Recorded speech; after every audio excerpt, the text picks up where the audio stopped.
अब बैठोगे कि निकलोगे? हैं?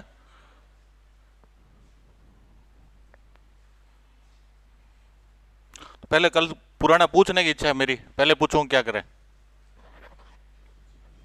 है? मैं तो पहले ये था कि एक बार पहले रिवीजन हो जाता ना।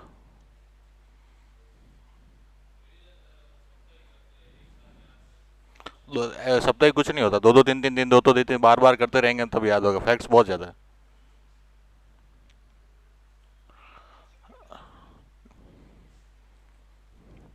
ठीक है, तो सबसे पहले मैं पूछता ही हूँ सीधा ही, अपने क्विक रिवीजन करते हैं। 1919 के अधिनियम से शुरू कर रहे हैं, ठीक है ना? सबसे पहले बताओ 1919 के अधिनियम को किसके नाम से जाना जाता है? किस नाम? Montagu Chelmsford. मॉन्टेग्यू कौन था? बोलना है, चुपचाप नहीं बैठना है। कौन था? भारत सेक्रेटरी था। और वो चैम्सफोर्ड कौन था? Governor general. कितनी धाराएं थी? धाराएं कितनी थी? 47। कितनी थी? 47। अनुसूचिया कितनी थी? 10। और एक क्या थी इसके अंदर? उद्देशिका थी। ठीक है, सबसे पहले बताओ लंदन या होम गवर्नमेंट के अंदर क्या चेंज किए गए थे? भारत परिसर खत्म कर दी थी। ठीक है, लंदन हाउस जो मतलब इंडिया हाउस है उसके खर्चे लंदन पे कर दिए थे। और इसके अलावा वहां पर क्या कर दिया था? एक सलाहकार परिषद बनाई थी, उसकी सलाह मानना जरूरी नहीं था। फिर आ जाते हैं भारत के अंदर। भारत के अंदर क्या था? Governor general. ठीक है, तो गवर्नर जनरल की जो कार्यकारी परिषद थी उसके अंदर क्या किया? मिनिमम सदस्य कितने होने चाहिए? 8। मैक्सिमम कितने होने चाहिए? 12। ठीक है, इसके अलावा क्या केंद्र सरकार में क्या परिवर्तन किए? एक तो क्या लेकर के आए थे? द्विसदनात्मक व्यवस्था स्टार्ट की थी। एक तो क्या थी? केंद्रीय विधानसभा। और दूसरी क्या थी? राज्य परिषद, राज्यसभा।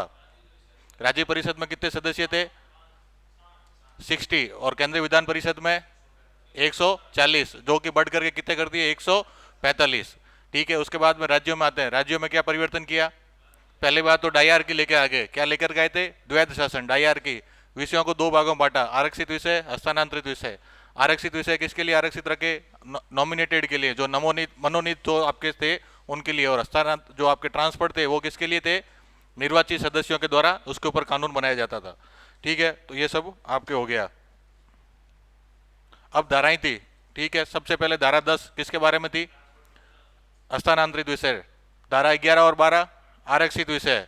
ठीक है, फिर धारा 17 केंद्रीय विधान परिषद किसके बारे में थी? केंद्रीय विधान परिषद। धारा 18 राज्य परिषद किसके बारे में थी? राज्य परिषद। 17 और 18 किसके बारे में थी? केंद्रीय विधान परिषद के सदस्यों के बारे में। और 18 किसके बारे में थी? राज्य परिषद। बोलो बोलो, साथ में बोलने से याद होगा, चुपचाप बैठने से नहीं होगा। ठीक है, और धारा 19 उसमें विधानसभा में सदस्यों की बात थी। और धारा 21 के अंदर क्या था? कार्यकाल बताया था। धारा 21 में क्या था? कार्यकाल। राज्य परिषद का 3 साल, विधान परिषद का 5 साल। राज्य परिषद का 5 साल, विधान परिषद का 3 साल। इसको 1935 में क्या कर दिया था? उल्टा। ठीक है, पहली बार भारत में क्या मिला था? प्रत्यक्ष लेकिन सीमित मतदान। प्रत्यक्ष मतलब संपत्ति और शिक्षा के आधार पर लोग वोट दे सकते थे, महिलाओं को कोई मताधिकार इसके अंदर दिया नहीं था। ठीक है, यूपीएससी की स्थापना की बात थी। इसके अंदर केंद्रीय विधान परिषद में कितनी बार चुनाव हुए? 6 बार। और राज्य परिषद में 4 बार हुए। विधान परिषद के पहले अध्यक्ष कौन थे? Fleming Frederick White. कौन थे? Frederick White. और अंतिम अध्यक्ष कौन थे? जीवी मावलंकर। अंतिम अध्यक्ष कौन थे? जीवी मावलंकर। और भारत की लोकसभा के पहले अध्यक्ष भी कौन थे? जीवी मावलंकर। ठीक है, पहले भारतीय अध्यक्ष कौन थे केंद्रीय विधानसभा के? विठल भाई पटेल। कौन थे? विठल भाई पटेल। केंद्रीय विधान परिषद के पहले उपाध्यक्ष कौन थे? सच्चिदानंद सिन्हा। कौन थे? सच्चिदानंद सिन्हा। और राज्य परिषद के पहले अध्यक्ष कौन थे? अलेक्जेंडर मुडीमैन।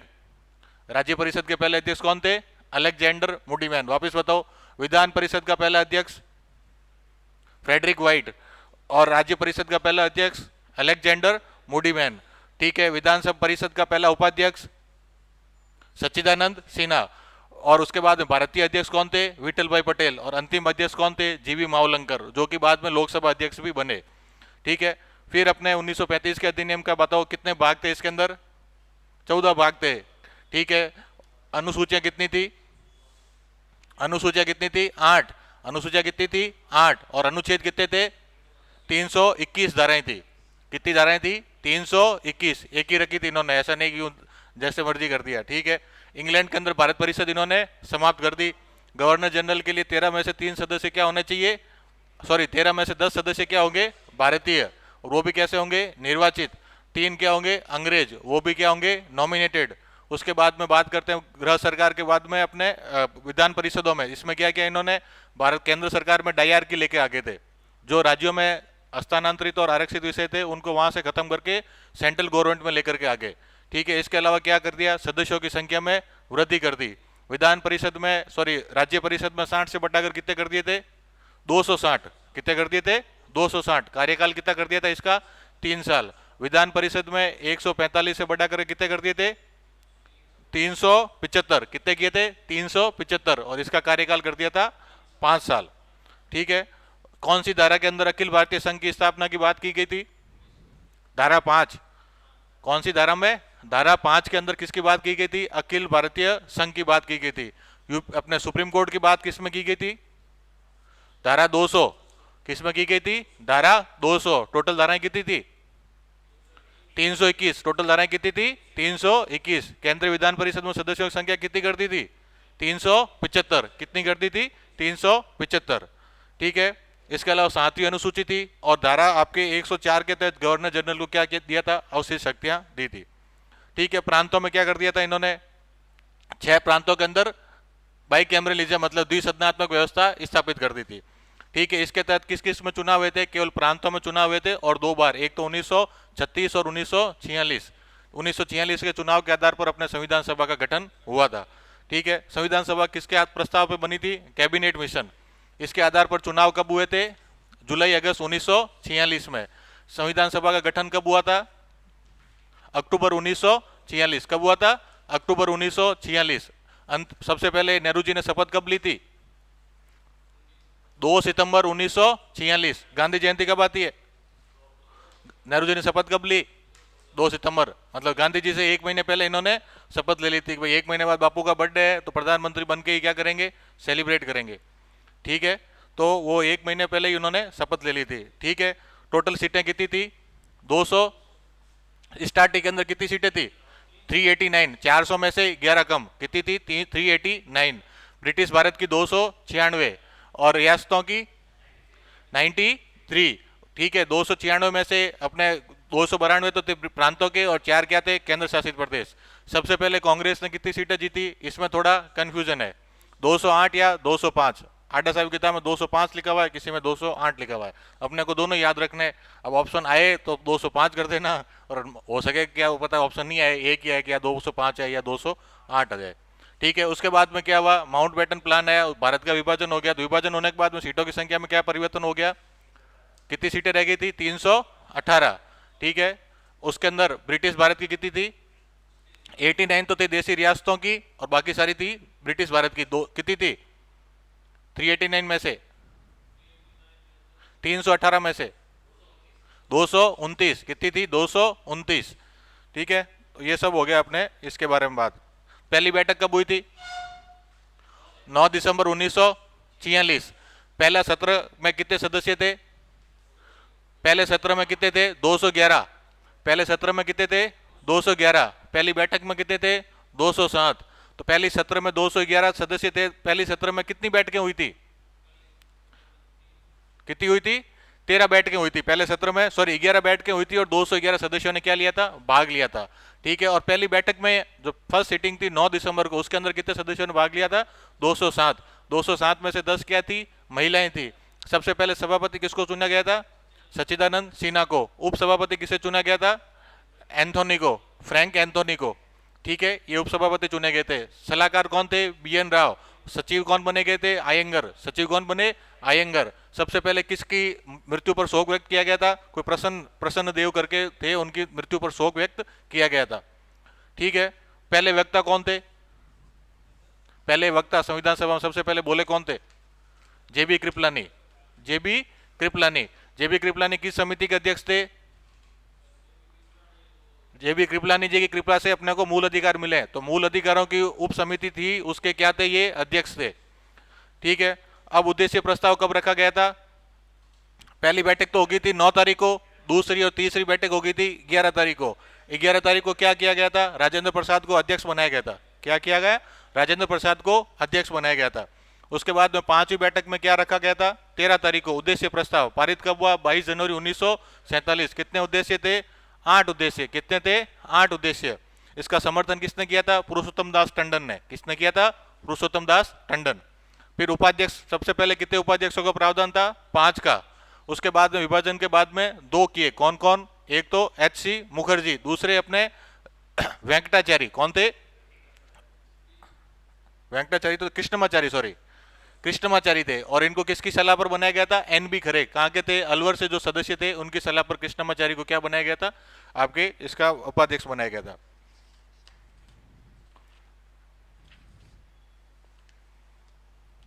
राजस्थान से कितनी सीटें आवंटित थी? 12। इसके अंदर अजमेर शामिल नहीं है। ठीक है, बाकी सदस्यों की संख्या परिवर्तित होती रही है। ठीक है, तो यूं कुल मिलाकर के ऐसे। और राज्यसभा की वेबसाइट पर 11 सदस्यों का क्या लिखा हुआ है? नाम लिखा गया है। जब भारत आजाद हुआ उस समय संविधान सभा का कौन सा सत्र था? चौथा सत्र था। 15 अगस्त 1947 को कौन सा सत्र था? संविधान सभा का चौथा सत्र था। तो ये सारी चीजें होगी संविधान सभा की। फिर 26 नवंबर 1949 को क्या हुआ? अच्छा, जो प्रारूप समिति के अध्यक्ष कौन थे? बी.आर. अम्बेडकर। प्रारूप समिति को एक प्रारूप संविधान बना के पहले से दिया था, कि मतलब छोटा सा एक संविधान बना के दिया था। किसने दिया था? बी.एन. राव ने। ठीक है, 26 नवंबर 1949 को क्या हुआ? संविधान बन के तैयार हो गया था। इसको कितने बैठ के लगे? 11वां सत्र था। कौन सा सत्र था ये? 11वां सत्र था। ठीक है, वो तो 2 साल 11 महीने और 18 दिन हो गए। ठीक है, कितने अनुच्छेद लागू किए थे? 16 अनुच्छेद लागू किए थे। ठीक है, फिर 24 जनवरी 1950 को क्या हुआ? उस दिन तो संवैधानिक निकाय की जो अपने क्या थी अंतिम वो बैठक थी 26 नवंबर को। संविधान सभा की अंतिम बैठक कब थी? 24 जनवरी 1950 को। पूरा संविधान जो है उसमें लागू किया गया। राजेंद्र प्रसाद को राष्ट्रपति बनाया गया। राष्ट्रगीत और राष्ट्रगान को अपनाया गया था। तो ये सारी बातें हो गई अपने 26 जनवरी को संविधान पूरा लागू हो गया था। संविधान सभा में कितनी महिलाएं थी? 15। एकमात्र दलित महिला कौन थी? दक्षायणी। एकमात्र मुस्लिम महिला एजाज रसूल। एकमात्र जो रियासतों से थी वो एनी मस्किरीनी। ठीक है, टोटल समितियां कितनी थी? 22। टोटल समितियां कितनी थी? 22। नेहरू सबसे पहले राजेंद्र प्रसाद की अध्यक्षता में कितनी समितियां थी? कौन कौन सी थी?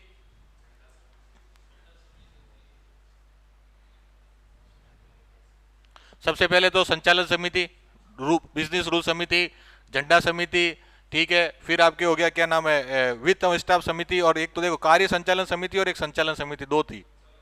ठीक है, फिर झंडा समिति और वित्त समिति, फाइनेंस से रिलेटेड मैटर भी वो देख रहे थे। मतलब टोटली बजट भी लिखा हुआ है कि संविधान को बनाने में कितने रुपए खर्च हुए। तो सारा लेखा जोखा कौन देख रहे थे? राजेंद्र प्रसाद। फिर जवाहरलाल नेहरू की अध्यक्षता में कौन कौन सी थी? देखो है, हाँ जितने भी हुए। ठीक है, जवाहरलाल नेहरू की सभ्यता में अध्यक्षता में थी 4 समितियां। ठीक है, एक तो क्या थी? संघीय शक्ति समिति, संघीय संविधान समिति, राज्यों के लिए समिति, नेगोशिएशन के लिए, बातचीत के लिए। ठीक है, एक, और फिर सबसे लास्ट में प्रारूप की जांच हेतु विशेष समिति, जो ड्राफ्ट कमेटी थी उसकी जांच के लिए विशेष समिति बनी थी। उसके अध्यक्ष कौन थे? जवाहरलाल नेहरू। 4 होगी नेहरू जी के। और उसके बाद में सरदार पटेल की अध्यक्षता में 2 समितियां, एक तो प्रांतीय संविधान समिति और आपके हो गया एक सलाहकार समिति। सलाहकार समिति की उप समितियां कितनी थी? 4। 5 थी, बाद में करके 4 कर दी थी। मूल अधिकारों के लिए बताओ, मूल अधिकारों की उप समिति के अध्यक्ष कौन थे? जे.बी. कृपलानी। पूर्वोत्तर के लिए बारदलोई। ठीक है, और उसके बाद में अल्पसंख्यकों के लिए एस.सी. मुखर्जी। ठीक है, और बहिष्कृत क्षेत्र के लिए ए.वी. ठक्कर। ठीक है, एक्सक्लूडेड एरिया के लिए कौन थे? ए.वी. ठक्कर। फिर आपके केंद्र शासित प्रदेशों के लिए जो समिति थी उसके अध्यक्ष कौन थे? पट्टाभी सीतारमैया। कौन थे? पट्टाभी सीतारमैया। तो 3 समितियां हो गई। संघ का संविधान की जो समिति थी उसके अध्यक्ष कौन थे? जवाहरलाल नेहरू। प्रांतीय संविधान के अध्यक्ष कौन थे? सरदार पटेल। और केंद्र शासित प्रदेश के संविधान के अध्यक्ष कौन थे? पट्टाभी सीतारमैया। ठीक है, तो ये सारी हो गई अपने में। बाकी प्रारूप समिति के कितने सदस्य थे? 6, वो आपको याद होंगे। फिर आ गया संविधान के स्रोत। ठीक है, सबसे पहला कौन सा था? 1935 का अधिनियम। 1935 के अधिनियम से क्या क्या बातें ली गई है? देखो संसद की लगभग सारी बातें ली गई। ठीक है, इसके अलावा बैन क्या क्या हो गया? राज्यपाल का ऑफिस। इसके अलावा क्या हो गया? आपके संघ मतलब कि यूपीएससी और सुप्रीम कोर्ट। इसके अलावा आपके आपातकालीन उपबंध, ठीक है ना, ये सारे किससे लिए गए? 1935 के अधिनियम से लिए गए। और एक 7वीं अनुसूची, ठीक है। फिर ब्रिटेन से कौन कौन सी चीजें ली गई है? तो मैंने बताया था आपको, संसदीय पूरा सिस्टम कहाँ से लिया गया है? ब्रिटेन से। जिसमें अपन कह सकते हैं द्विसदनात्मक व्यवस्था है, कैबिनेट जो अपने मंत्रिमंडलीय व्यवस्था है, सांसदों के विशेषाधिकार हो गए, ठीक है। तो वो सब कुछ जो मतलब जो संसदीय व्यवस्था है भारत की, वो सारी की सारी ब्रिटेन से ली गई है। इसके अलावा क्या क्या क्या लिया गया है? रूल ऑफ लॉ, और दूसरा क्या था? विधि के समान समानता, इक्वलिटी बिफोर लॉ। ये दोनों कहाँ से लिए गए? ब्रिटेन से। अब ये क्या है, अभी आज जब मूल अधिकार पढ़ेंगे उसमें बताऊंगा कि जो इक्वलिटी बिफोर लॉ है, ये इसमें डाउट है कि ब्रिटेन के संविधान से लिया गया है या फिर जर्मनी के संविधान से। तो अपने को दोनों ही लिखना है, ऑप्शन जो है वो कर लेना है, ठीक है। क्योंकि वो वही आडा साहब की किताब में लिखा गया है कि ब्रिटेन नहीं है, जर्मनी है, ठीक है ना। तो अपने को अब दोनों ही लिख देना है। क्या ये कुछ किताब कुछ इसीलिए तो पॉलिटी में 6 पास हुए हैं। ठीक है। इसके अलावा first pass the post system भी कहाँ से लिया गया है? ब्रिटेन से लिया गया। कैग कहाँ से लिया गया है? ब्रिटेन से लिया गया। तो ये सारे अपने कौन से हो जाएंगे? ब्रिटेन। अमेरिका से क्या लिए? मूल अधिकार, ठीक है, उपराष्ट्रपति का पद, राष्ट्रपति और सुप्रीम कोर्ट हाई कोर्ट के जजों पर महाभियोग, ठीक है, न्यायिक समीक्षा, ठीक है, ये सारे कहाँ से लिए गए? अपने अमेरिका से लिए।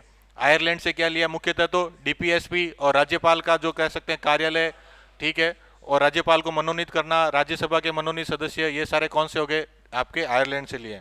कनाडा से क्या लिए? मजबूत केंद्र वाली बातें सारी, ठीक है, जिसके अंदर आपका क्या हो गया? अवशेष शक्तियां केंद्र के पास में, राज्य के राज्यपाल की नियुक्ति, ये सब कनाडा से। ऑस्ट्रेलिया से लिया क्या? समवर्ती सूची और जो अपने व्यापार और वाणिज्य की स्वतंत्रता, और बस यही है मेन तो। और संयुक्त बैठक का भी इसमें लिखा गया, ज्वाइंट सीटिंग। फ्रांस से क्या लिया है? तो गणराज्य और बंधुत्व की भावना वाला, वो फ्रांस से लिया है। दक्षिण अफ्रीका से संविधान संशोधन और राज्यसभा के सदस्यों का चुनाव, राज्यसभा के सदस्यों का मनोनयन कहाँ से लिया है? आयरलैंड से। यूएसएसआर से क्या क्या लिया है? मौलिक कर्तव्य और न्याय की अवधारणा। जर्मनी से क्या लिया अपन ने? आपातकाल के दौरान मूल अधिकारियों का निलंबन। जापान से क्या लिया है? विधि के द्वारा स्थापित प्रक्रिया, विधि के द्वारा स्थापित प्रक्रिया। और अमेरिका से क्या लिया? विधि के सम्यक प्रक्रिया, process, due process of law and process established by law. Established by law का मतलब जापान से लिया है, और ड्यू प्रोसेस ऑफ लॉ कहाँ से लिया है? अमेरिका से लिया है। पोलैंड से लिया धर्म की स्वतंत्रता, और यूगोस्लाविया से लिया ये शोषण के विरुद्ध अधिकार। बाकी अनुसूचियां वगैरह है। पहली अनुसूची एरिया, राज्य और अपने केंद्र का नाम, कौन कौन से अनुच्छेद? 1 और 4। दूसरी अनुसूची वेतन और भत्ते, किस किस के वेतन भत्तों की बात की गई है? राष्ट्रपति, राज्यपाल, सभापति, उपसभापति, लोकसभा अध्यक्ष, उप लोकसभा उपाध्यक्ष, सुप्रीम कोर्ट हाई कोर्ट के जज और कैग, इन सब के वेतन भत्तों की बात की गई। आर्टिकल मतलब अनुसूची 3 में क्या है? बोलो बोलो। शपथ, किस किस की शपथ है? याद करके आना, घोट के आना है, बार बार रिवीजन करना है, फिर यहीं बैठने से कोई फायदा नहीं। मेरा भी समय खराब हो रहा है और आपका भी समय खराब हो रहा है। मेरा समय, जब आप रिजल्ट नहीं दोगे तो फालतू की मेहनत है, ठीक है ना। मेहनत क्यों कर रहा था? कि आपका रिजल्ट बने, आप सेलेक्ट हो, तो मैं आपका प्रचार करूँ कि ये हमारे विद्यार्थी थे, क्लासरूम में बैठ के पढ़ाता था, सेलेक्ट हुए। सेलेक्ट नहीं हो गए तो मेरी मेहनत पे क्या मतलब है, ठीक है। और आप भी समय खराब कर रहे हो। म्यूचुअल बेनिफिट है ना, तो मेरा अकेला का है ना आपके अकेले का है। आई बात समझ में?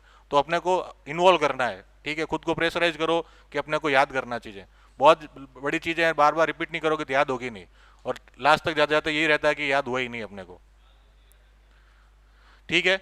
तो ये सारा हो गया। शपथ किस किस की है? सबसे पहले तो उम्मीदवारों की, उम्मीदवार के बाद में जो एमपी एमएलए जीते उनकी, उनमें से जो मंत्री बने उनकी, ठीक है। उसके बाद में सुप्रीम कोर्ट और हाईकोर्ट के जज और कैग। इसमें राष्ट्रपति की शपथ नहीं है, राज्यपाल की शपथ नहीं है, ठीक है।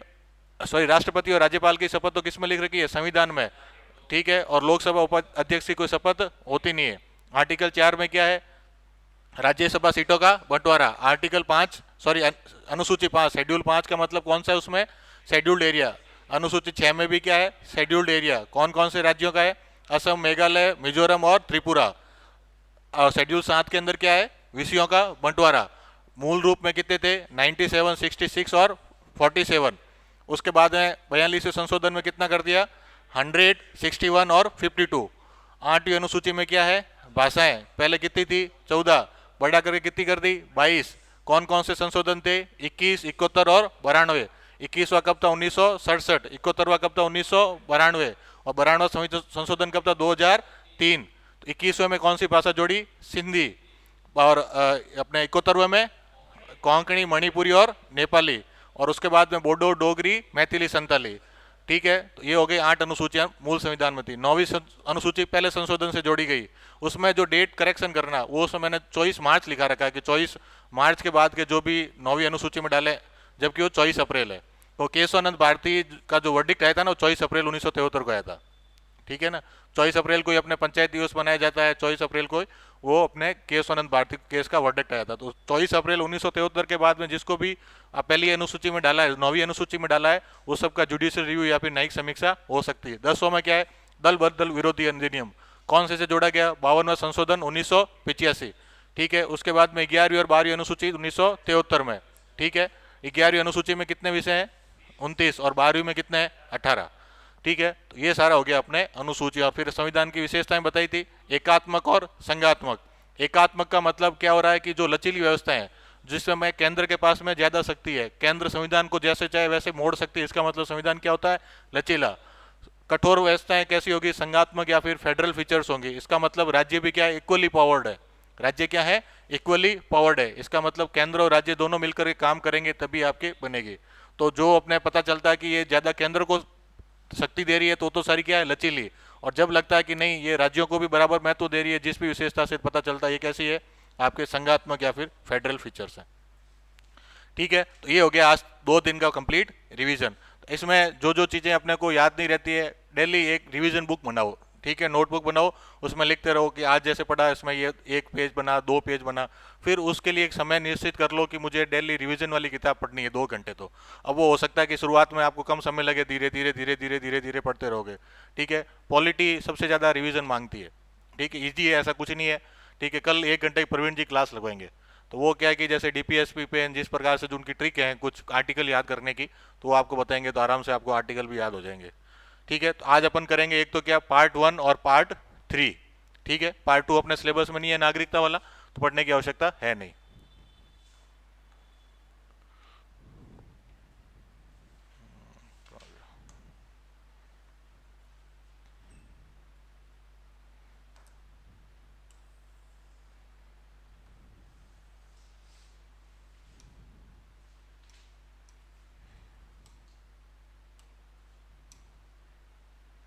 ठीक है, पार्ट 1 के अंदर क्या लिखा गया अपने, राज्यों और केंद्र शासित प्रदेशों का क्या लिखा गया है, नाम लिखा गया है। इसमें अपने 2-3 बातें ध्यान रखनी है। पार्ट 1 के अंदर क्या लिखा गया है, भारत के बारे में लिखा गया है कि भारत क्या राज्यों का संघ है।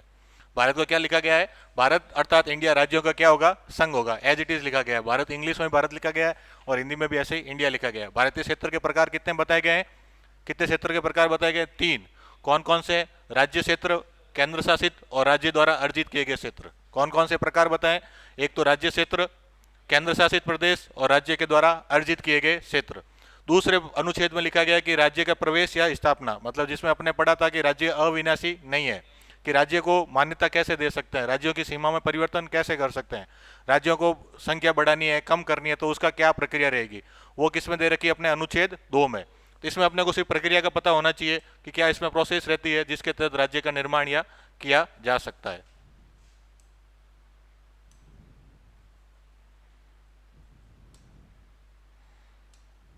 अनुच्छेद 3 में क्या दे रखी, पूरी की पूरी प्रक्रिया दे रखी, वो मैंने बताई थी आपको। सीमाओं का नाम का परिवर्तन कर सकता है, क्षेत्र का परिवर्तन कर सकता है, नाम में भी क्या कर सकते हैं, चेंज। अब इसकी प्रोसेस क्या है, अगर यदि किसी भी, जैसे अभी सबसे नवीनतम राज्य कौन से बने, जम्मू कश्मीर और लद्दाख। ठीक है, इनको बनाए तो इसमें क्या सीधा संसद के अंदर लेकर गए। ठीक है, अधिनियम पारित हुआ, साधारण बहुमत से जैसे अधिनियम पारित होगा वो एक राज्य बन जाएगा। इसके अंदर कोई विशेष बहुमत की कोई आवश्यकता नहीं है। इसमें क्या होगा, संबंधित विधेयक राष्ट्रपति के पास सबसे पहले, इसमें क्या होता है, राज्यों में संबंधित होगा तो राष्ट्रपति से पहले ही परमिशन ले लेंगे। ठीक है, फिर राष्ट्रपति मना भी नहीं कर सकता कि इसको चेंज करना है या फिर नहीं करना। बेसिकली इस प्रोसेस अपने को लगता है ये फॉर्मेलिटी की प्रोसेस क्यों हुई, ऐसा माना जाता है कि कभी कभार कोई विधेयक लंबे समय तक अटक जाता है। ठीक है, तो उसमें आज मौजूदा मंत्रिमंडल है, हो सकता है या फिर अटक जाए या किसी भी वजह से मंत्रिमंडल का इस्तीफा हो जाए। मंत्रिमंडल का इस्तीफा क्या हो सकता है, 3-4 कारण होते हैं। प्रधानमंत्री की मृत्यु हो जाए, प्रधानमंत्री खुद इस्तीफा दे दे, सरकार अल्पमत में आ जाए या फिर लोकसभा भंग हो जाए। ये सामान्यतः 4 ही कारण होते हैं जिसमें अपना मंत्रिमंडल भंग होता है। ठीक है, तो इन चारों कारण से अगर यदि मंत्रिमंडल भंग होगा तो नया मंत्रिमंडल बनता है। जब नया मंत्रिमंडल बनता है तब तक अगर यदि बिल राष्ट्रपति के पास में पेंडिंग पड़ा है और नए मंत्रिमंडल ने राष्ट्रपति को कह दिया कि इस बिल पे साइन मत करो, तो बिल साइन नहीं होता है। इसलिए कई सारे ऐसे विधेयक होते हैं जो मौजूदा मंत्रिमंडल चाहता है कि उस पर राष्ट्रपति की पहले ही परमिशन ले ली जाए, ताकि इम्प्लीमेंटेशन होने में और अधिनियम बनने में 1-1.5 महीना लगे। तब तक अगर यदि क्या नाम है वो भी आए, आपके मंत्रिमंडल भी आए, तो भी जो है इसको खारिज नहीं कर सकता। इसलिए अपन देखेंगे धन विधेयक पे भी क्या होता है, राष्ट्रपति की पूर्व अनुमति से उसको मनी बिल को जो है लोकसभा के अंदर रखा जाता है। ठीक है, तो ऐसे कुछ बिल होते हैं जिसमें क्या होता है, राष्ट्रपति की पहले परमिशन ले ली जाती है, पास भेजा जाएगा। राष्ट्रपति इस विधेयक की सूचना देने के लिए क्या करेंगे, एक बार राज्य को भेजेंगे, उसके बाद वे संसद के पास भेजेंगे, और दोनों सदन से अगर यदि साधारण बहुमत से पास हो गया तो क्या हो जाएगा, वो राज्य बन जाएगा। तो प्रोसेस क्या होगी, सबसे पहले किसके पास जाएगा बिल, ये राष्ट्रपति के पास। किसके पास, ठीक है, राष्ट्रपति पहले तो किसको भेजेंगे, राज्य को, उसके बाद में किसको भेजेंगे, संसद को।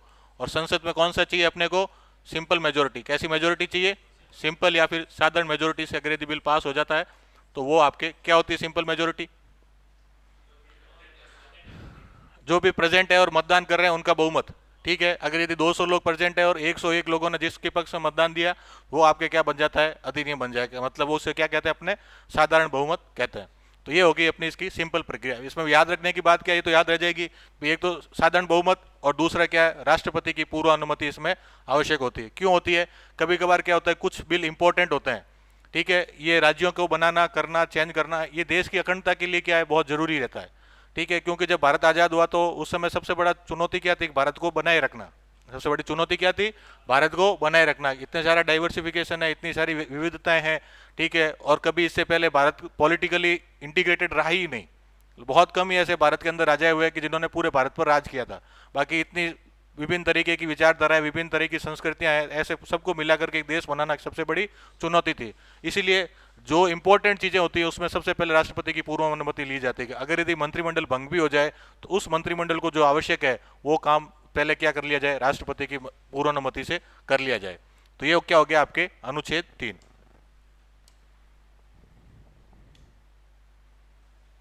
एक मिनट, कल भी कॉल आया था।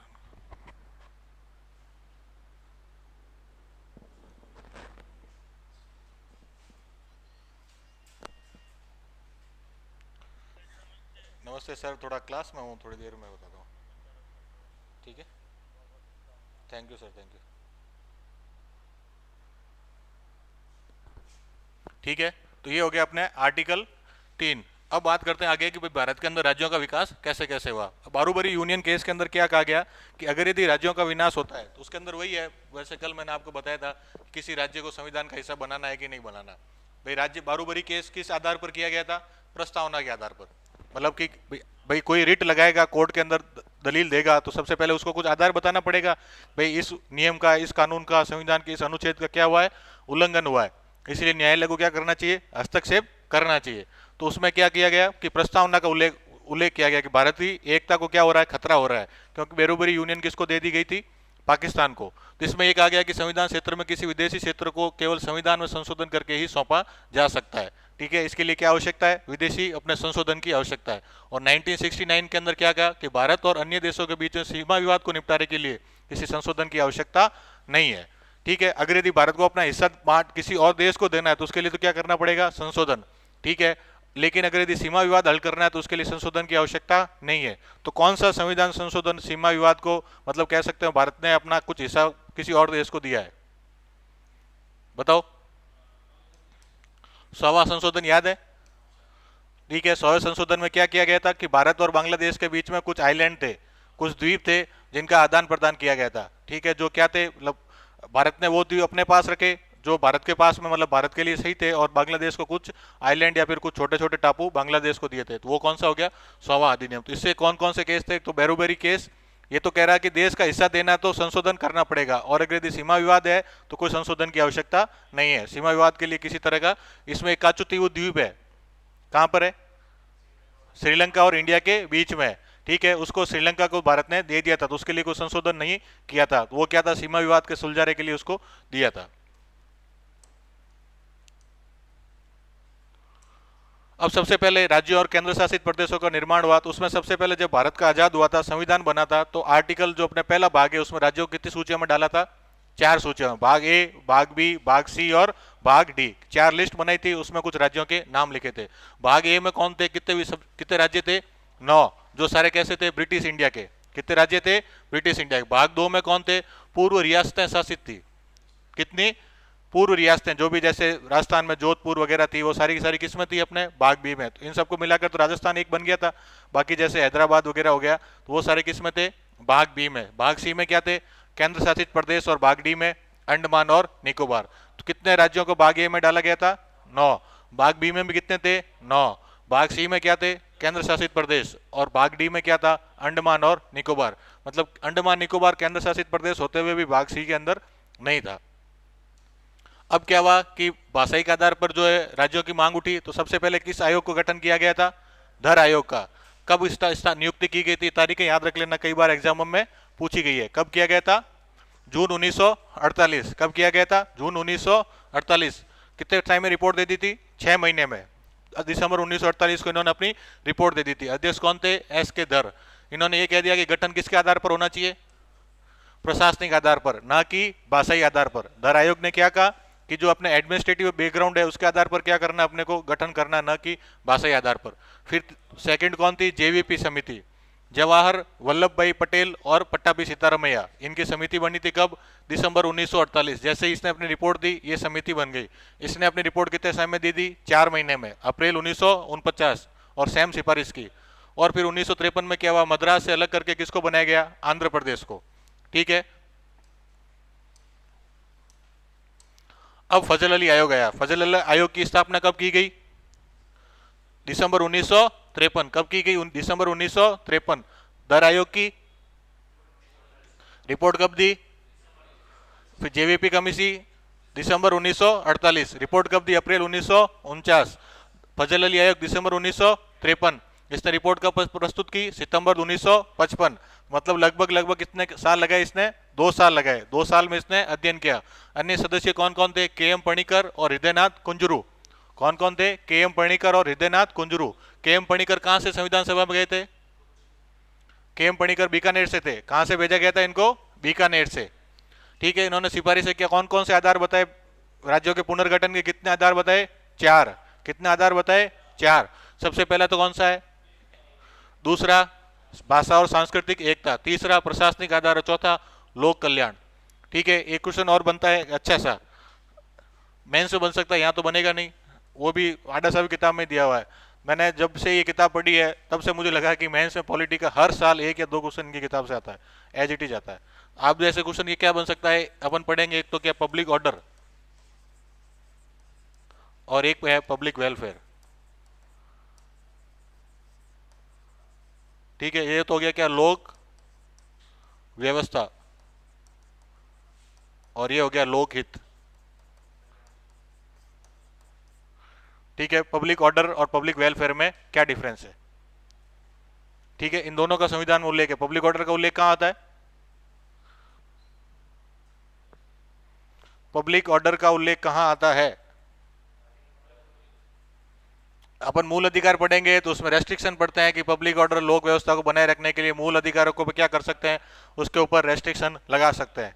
ठीक है। पब्लिक ऑर्डर मेंटेन करना किसका काम है, राज्य सरकार का, राज्य सूची का है। और लोकहित किसका, केंद्र सूची या फिर समवर्ती सूची का कार्य है। ठीक है। तो ये भी दोनों जगह काम आया गया। तो यहाँ पर भी इन्होंने चौथा काम कौन से पोर्शन बताया है, लोक कल्याण को। तो 4 कौन कौन सी चीजें बताई, सबसे पहले भारत की एकता और अखंडता, दूसरा भाषाई और सांस्कृतिक एक रूपता, और तीसरा प्रशासनिक आधार, और चौथा लोक कल्याण। इन चारों के आधार पर क्या कर सकते हैं, भाषा राज्यों का पुनर्गठन कर सकते हैं।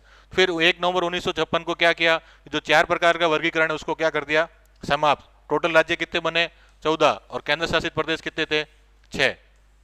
क्वेश्चन बन सकता है 1 नवंबर 1956 को भारत के कितने राज्य थे और केंद्र शासित प्रदेश 6। वर्तमान में कितने राज्य हैं और केंद्र शासित प्रदेश कितने, 9 या 8, 8 है।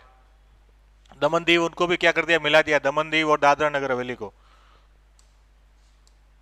ठीक है। अब देखते हैं 14 से 15वां कौन सा हुआ। सबसे पहले किसको अलग किया, सबसे पहले किसको किया, 15वां गुजरात। कब किया था, 1960। कहां से, किससे अलग किया था, बॉम्बे से। 16वां राज्य कौन था भारत का, नागालैंड। 16वां कौन सा था, नागालैंड। सबसे पहले गुजरात, गुजरात के बाद में सीधा कहा, नागालैंड। पश्चिम से सीधे कहां चले गए, पूर्व। नागालैंड को सबसे पहले 1961 में किससे अलग किया था? असम से। फिर उसके बाद में असम सरकार द्वारा प्रशासित रहा और 1963 में क्या दिया? राज्य का दर्जा, अलग राज्य का दर्जा दे दिया। तो पहला 15वां कौन सा था? 15वां कौन सा? गुजरात। कब? 1960। किससे? बॉम्बे से। 16वां कौन सा? नागालैंड। कब? 1963। किससे? असम से। 17वां राज्य कौन सा था? हरियाणा। वापस इधर आ जाओ, हरियाणा किससे अलग किया गया था? पंजाब से। कब किया गया था? 1966। किसकी सिफारिश पर? अमित शाह आयोग। ठीक है, कोई सा भी शाह हो, अपने को क्या करना है? शाह आयोग की सिफारिश पर क्या किया? इसको अलग किया। 18वां राज्य कौन सा था? हिमाचल। पंजाब, हरियाणा और हिमाचल तीनों किसके भाग थे? पंजाब के। तीनों किसके भाग थे? पंजाब के। तो 17वां राज्य कौन सा था? हरियाणा। 18वां कौन सा? हिमाचल प्रदेश, जिसको 1966 में तो पंजाब से अलग होकर केंद्र शासित प्रदेश बनाया था और 1971 में इसको क्या दे दिया था? राज्य का दर्जा दे दिया था। 15वां गुजरात, 16वां नागालैंड, 17वां हरियाणा। हरियाणा में खतरा ही है, ठीक है, खतरनाक जगह। यूं मतलब यूं हमेशा पानीपत के युद्ध हो गए 3, ठीक है, और उससे पहले क्या ना महाभारत भी हरियाणा में हुई थी, इसलिए कौन सा राज्य था ये? 17वां। और 18वां कौन सा था? हिमाचल प्रदेश। 19वां राज्य था मणिपुर। 19वां कौन सा था? मणिपुर। 20वां त्रिपुरा। 19वां कौन सा था? मणिपुर। 20वां त्रिपुरा। सन याद रखो तो 1972 के अंदर पहले क्या था? ये केंद्र शासित प्रदेश से और फिर क्या बना दिया? राज्य। 21वां कौन सा? मेघालय। मणिपुर, त्रिपुरा और मेघालय। और 22वां कौन सा? सिक्किम। सिक्किम क्या था? पहले भारत का भाग नहीं था, ब्रिटिश इंडिया का भाग नहीं था। सिक्किम एक अलग, जैसे नेपाल के जैसे राजा था, भूटान में भी राजा था, सिक्किम में भी एक अलग राजा था। इसकी पूरी कहानी है। अगर यदि आपको थोड़ा बहुत भी बीबीसी हिंदी देखते हो, कौन कौन देखता है? उसमें एक विवेचना करके प्रोग्राम आता है जिसके होस्ट हैं रेहान फजल। एक भी वीडियो किसी ने देखा है क्या? देखना चाहिए, मतलब कुछ भी नहीं होना। आपको ऐसा लगे ना जो अपने कि सोशल मीडिया पे डिस्ट्रैक्शन खत्म करना है, रील शॉर्ट देखने का डिस्ट्रैक्शन खत्म करना है, तो जैसे ही आपको टाइम मिले बीबीसी हिंदी सब्सक्राइब कर लो। इसके ऊपर विवेचना के 15-15 मिनट के वीडियो है यूट्यूब पे, बीबीसी हिंदी चैनल के, ठीक है। तो वो पूरी बताएंगे, उसके अंदर हिस्ट्री वगैरह की सारी चीज़ें बहुत ही मतलब कि वो अच्छे से बताता है। एक तो क्या वो ऑथर कह सकते हैं, ऑथर क्या कह सकते हैं, ऑरेटर कह दो या फिर वक्ता है, रेहान फजल काफ़ी अच्छा है। और आपको बहुत चीज़ें यूँ देखने को मिलेगी, पूरी वर्ल्ड हिस्ट्री की, इंडिया की पॉलिटी की, इंडियन हिस्ट्री की, ठीक है ना। वो बहुत लंबे समय से उनका रिसर्च बेस्ड होता है पूरा। ऐसे नहीं कि मतलब कुछ भी बता देंगे, तो किसी किताब का हवाला दे के बताते हैं कि वो कैसे हुआ, क्या हुआ, कि सिक्किम के अंदर क्या हुआ। तो सिक्किम के अंदर एक कांग्रेस के नेता थे जो भारत की बाउंड्री से मिलता जुलता था। तो भारत भाई, जैसे जोधपुर भी तो भारत नहीं था, यहाँ कांग्रेस का प्रभाव था, तो सिक्किम नेपाल में भी कांग्रेस का प्रभाव होना ही था, ठीक है। तो कांग्रेस के नेता थे, वो सबसे पहले चाह रहे थे कि सिक्किम भारत का भाग बने, ठीक है। लेकिन नेहरू जी की जो भी सोच रही थी, उन्होंने ये मतलब जो चाइना बॉर्डर है ना, इसको हमेशा से इग्नोर किया, ठीक है ना। चाहे वो तिब्बत हो, चाहे नेपाल हो, चाहे भूटान हो, चाहे सिक्किम हो, तो उन्होंने कहा कि भाई ठीक है, एक बार इसको भाग नहीं बनाएंगे। तो मतलब किसी न किसी तरीके से वहाँ सेंटिमेंट्स बनते रहे। तो सबसे पहले 1947 में भारत को क्या दे दिए थे? रक्षा, विदेश और संचार की शक्तियां मिल गई थी। मतलब भारत सिक्किम की रक्षा करेगी, विदेश मामले भी भारत के पास में थी, और संचार, ये 3 चीजें क्या थी? भारत के पास में। 1974 में 35वां संशोधन किया गया और भारत के सहयोगी राज्य का क्या मिला? दर्जा। और फिर 1975 में 36वां संविधान संशोधन करके पूर्ण राज्य का दर्जा मिला था। यहाँ पर संविधान क्या इलेक्शन हुए और अधिकतर लोगों ने भारत में शामिल होने के लिए क्या कर दिया था? मतदान किया था। तो उस पूरी बीबीसी विवेचना के अंदर गोवा का एकीकरण कैसे हुआ, सारी चीजें मतलब 15-15, 20-20 मिनट के वीडियो है, ठीक है। उससे क्या आता है कि एक तो ऑथेंटिक चीज मिलती है, बढ़िया चीज है। एक ये जो एक एक सेकंड के, एक एक मतलब एक एक मिनट के रील देख देख के जो दिमाग का वो स्पान कम हो रखा है ना, कम से कम 15 मिनट तक तो बढ़ो। 15 मिनट का एक वीडियो बना, सुनने की, देखने की पेशेंस तो डेवलप करो कि एटलीस्ट ये देखना चाहिए। और वैसे देखना चाहिए, मतलब कि बहुत ही यूं ज्ञानवर्धक है। मुगलों के जैसे सब बताएंगे, अकबर की पूरी जो अकबर की कहानियां बनी है, तो उसके बारे में भी, अकबर का अंतिम समय कैसा था, शाहजहाँ का अंतिम समय कैसा था, औरंगजेब का अंतिम समय कैसा था, गांधी जी के नेहरू जी के बीच में क्या विवाद था, सरदार पटेल, अभी जैसे मुद्दा ये, अभी जैसे मैंने एक वीडियो देखा था रिसेंट, उसमें ये था कि भाई जो भारत में प्रधानमंत्री बनाना था, मतलब कांग्रेस का लास्ट अध्यक्ष अंतरिम सरकार का प्रधानमंत्री बनना था, तो उसमें नेहरू जी को क्यों चुना था सरदार पटेल की जगह पे? तो उसमें वो पूरा का पूरा इन्होंने विवेचना की, उस समय के जो लेटरबाजी हो रखी थी, पत्राचार हो रखा था, उसका पूरा हवाला देते हुए उन्होंने बताया कि जो कंक्लूजन आपको बता रहा हूँ कि भाई नेहरू जी और पटेल, उनके अंदर बेसिकली क्या होता है, जैसे घर के अंदर 2 बच्चे होते हैं, एक छोटा होता है और एक बड़ा होता है। तो जब भी क्या होता है, दोनों आपस में लड़ रहे होते हैं, मुझे ये चीज़ चाहिए, मुझे ये चीज़ चाहिए। तो जो पेरेंट्स होते हैं वो बड़े बच्चे को क्या कहते हैं कि यार तू रहने दे यार, तू छोटे का मन रख, ठीक है, तो सेम ऐसी स्थिति थी। मतलब उन नेहरू जी का, गांधी जी का ये कहना था कि पटेल, सॉरी, नेहरू जी को जो है वो कभी भी सेकंड हाईएस्ट पद स्वीकार नहीं होगा। मतलब होता है ना कि ऐसे एक बच्चा कहना भाई एक ही आइसक्रीम है तो मैं ही खाऊंगा, फिर दूसरे का यार इसको खा लेने दे, कोई मतलब नहीं। ठीक है, तो पटेल अपने आप में इतना कह सकते हो मैच्योर थे कि उनको पता था कि प्रधानमंत्री पद से कुछ मतलब नहीं, अपने को देश का निर्माण करना है। ठीक है, तो पटेल ने सहर्ष मतलब खुशी खुशी प्रधानमंत्री के पद का नेहरू जी के, सॉरी, गांधी जी कहने पर त्याग कर दिया था, और नेहरू जी जो हो प्रधानमंत्री बन गए थे। तो ये पूरा अच्छा सा विश्लेषण है 15-20 मिनट का। ऐसे बहुत सारी चीजें जो है वो इससे क्लियर होती है। ठीक है, तो ये सबसे पहले बताओ 15वां कितने राज्य थे सबसे पहले? 15वां कौन सा था? बोलो बोलो। गुजरात। कहाँ बैग पैक कर रहे हो? 15वां कौन सा था? 17वां? 18वां? तो इतने ही तो याद है। फिर मणिपुर, त्रिपुरा और मेघालय। 19, 20 और 21। 22वां कौन सा था? सिक्किम। 22वां कौन सा था? सिक्किम। सिक्किम से संबंधित कौन कौन से संशोधन किए थे? 35वां और 36वां। कौन से किए थे? 35वां और 36वां। 35वां में तो इसका एक सहयोगी राज्य बनाया और 36 के अंदर भारत का पूरा विलय कर दिया था। फिर 23वां राज्य कौन सा था? मिजोरम। 23वां कौन सा था? मिजोरम। 19, 20, 21 कौन कौन से थे? 19, 20, 21 मणिपुर, त्रिपुरा और मेघालय। मणिपुर, त्रिपुरा और मेघालय। 23वां मिजोरम। और 24वां कौन सा था? अरुणाचल प्रदेश। इनको क्या एक प्रोसेस थी, पहले असम से अलग किया, फिर थोड़े दिन केंद्र शासित प्रदेश बनाया, फिर इनको राज्य का दर्जा दिया। और 25वां राज्य कौन सा था? गोवा। गोवा का अधिग्रहण भारत में सबसे लास्ट में हुआ था। ठीक है, 26वें राज्य ये तो सारे अभी बने आपके। 26, 27 और 28। 26वां कौन सा था? छत्तीसगढ़। कहां से अलग किया? एमपी से। 27वां कौन सा था? उत्तराखंड, यूपी से अलग। और 28वां कौन सा था? झारखंड। 29वां था तेलंगाना। फिर वापस से क्या हो गया? एक संख्या कम होगी, किसकी? जम्मू कश्मीर की। जम्मू कश्मीर को कम करते कितने राज्य हो गए वापिस? 28। अब बात करते हैं केंद्र शासित प्रदेशों की। सबसे पहले कितने थे? 6। सबसे पहले कितने थे? 6। ठीक है, 7वां केंद्र शासित प्रदेश कौन सा था? दादरा और नगर हवेली। किससे मिलाया था इसको? दादरा और नगर हवेली किससे लिया था? पोर्टुगीज से। किससे लिया था? पुर्तगालियों से लिया था। ठीक है, पौंडीचेरी को किससे लिया था? फ्रेंचियों से, फ्रांसीसियों से। किसको लिया था? पौंडीचेरी को।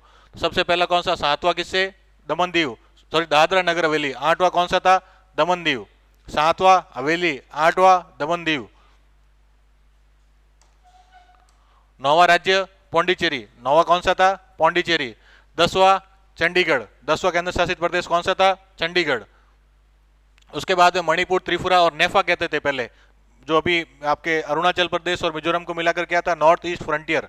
उसको मिला करके फिर अलग अलग राज्य बना दिए थे। फिर 2019 में दादरा नगर हवेली और दमन दीव को क्या कर दिया? एक केंद्र शासित प्रदेश बना दिया। और साथ में जम्मू कश्मीर को कितने भागों में तोड़ दिया? 2। और वर्तमान में कुल कितने केंद्र शासित प्रदेश हैं आपके? 8 केंद्र शासित प्रदेश है। ठीक है, तो 6 तो थे पहले। 7वां कौन सा था? दादरा नगर हवेली। 8वां केंद्र शासित प्रदेश दमन दीव। 9वां पौंडीचेरी। 10वां, 11वां।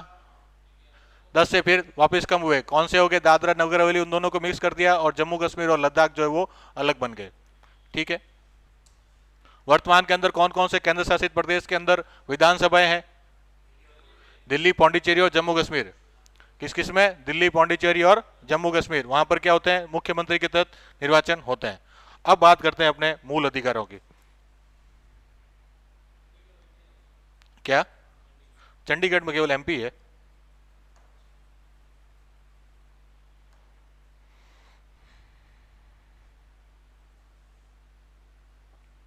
Indian polity. जैसे क्या पीपीटी बन नहीं पाई थी? हिंदी के नोट्स हैं, वो आपको एक बार डिक्टेशन करवा देता हूँ। अपडेट करने में इतना टाइम लग जाता है।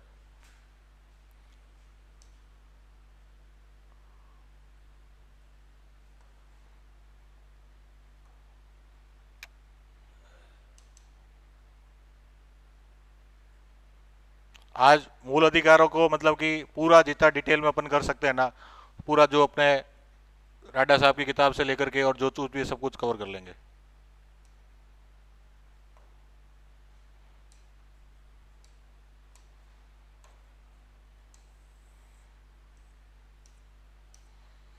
ये नोट्स पूरे तैयार कर दिए हैं, हिंदी इंग्लिश दोनों में।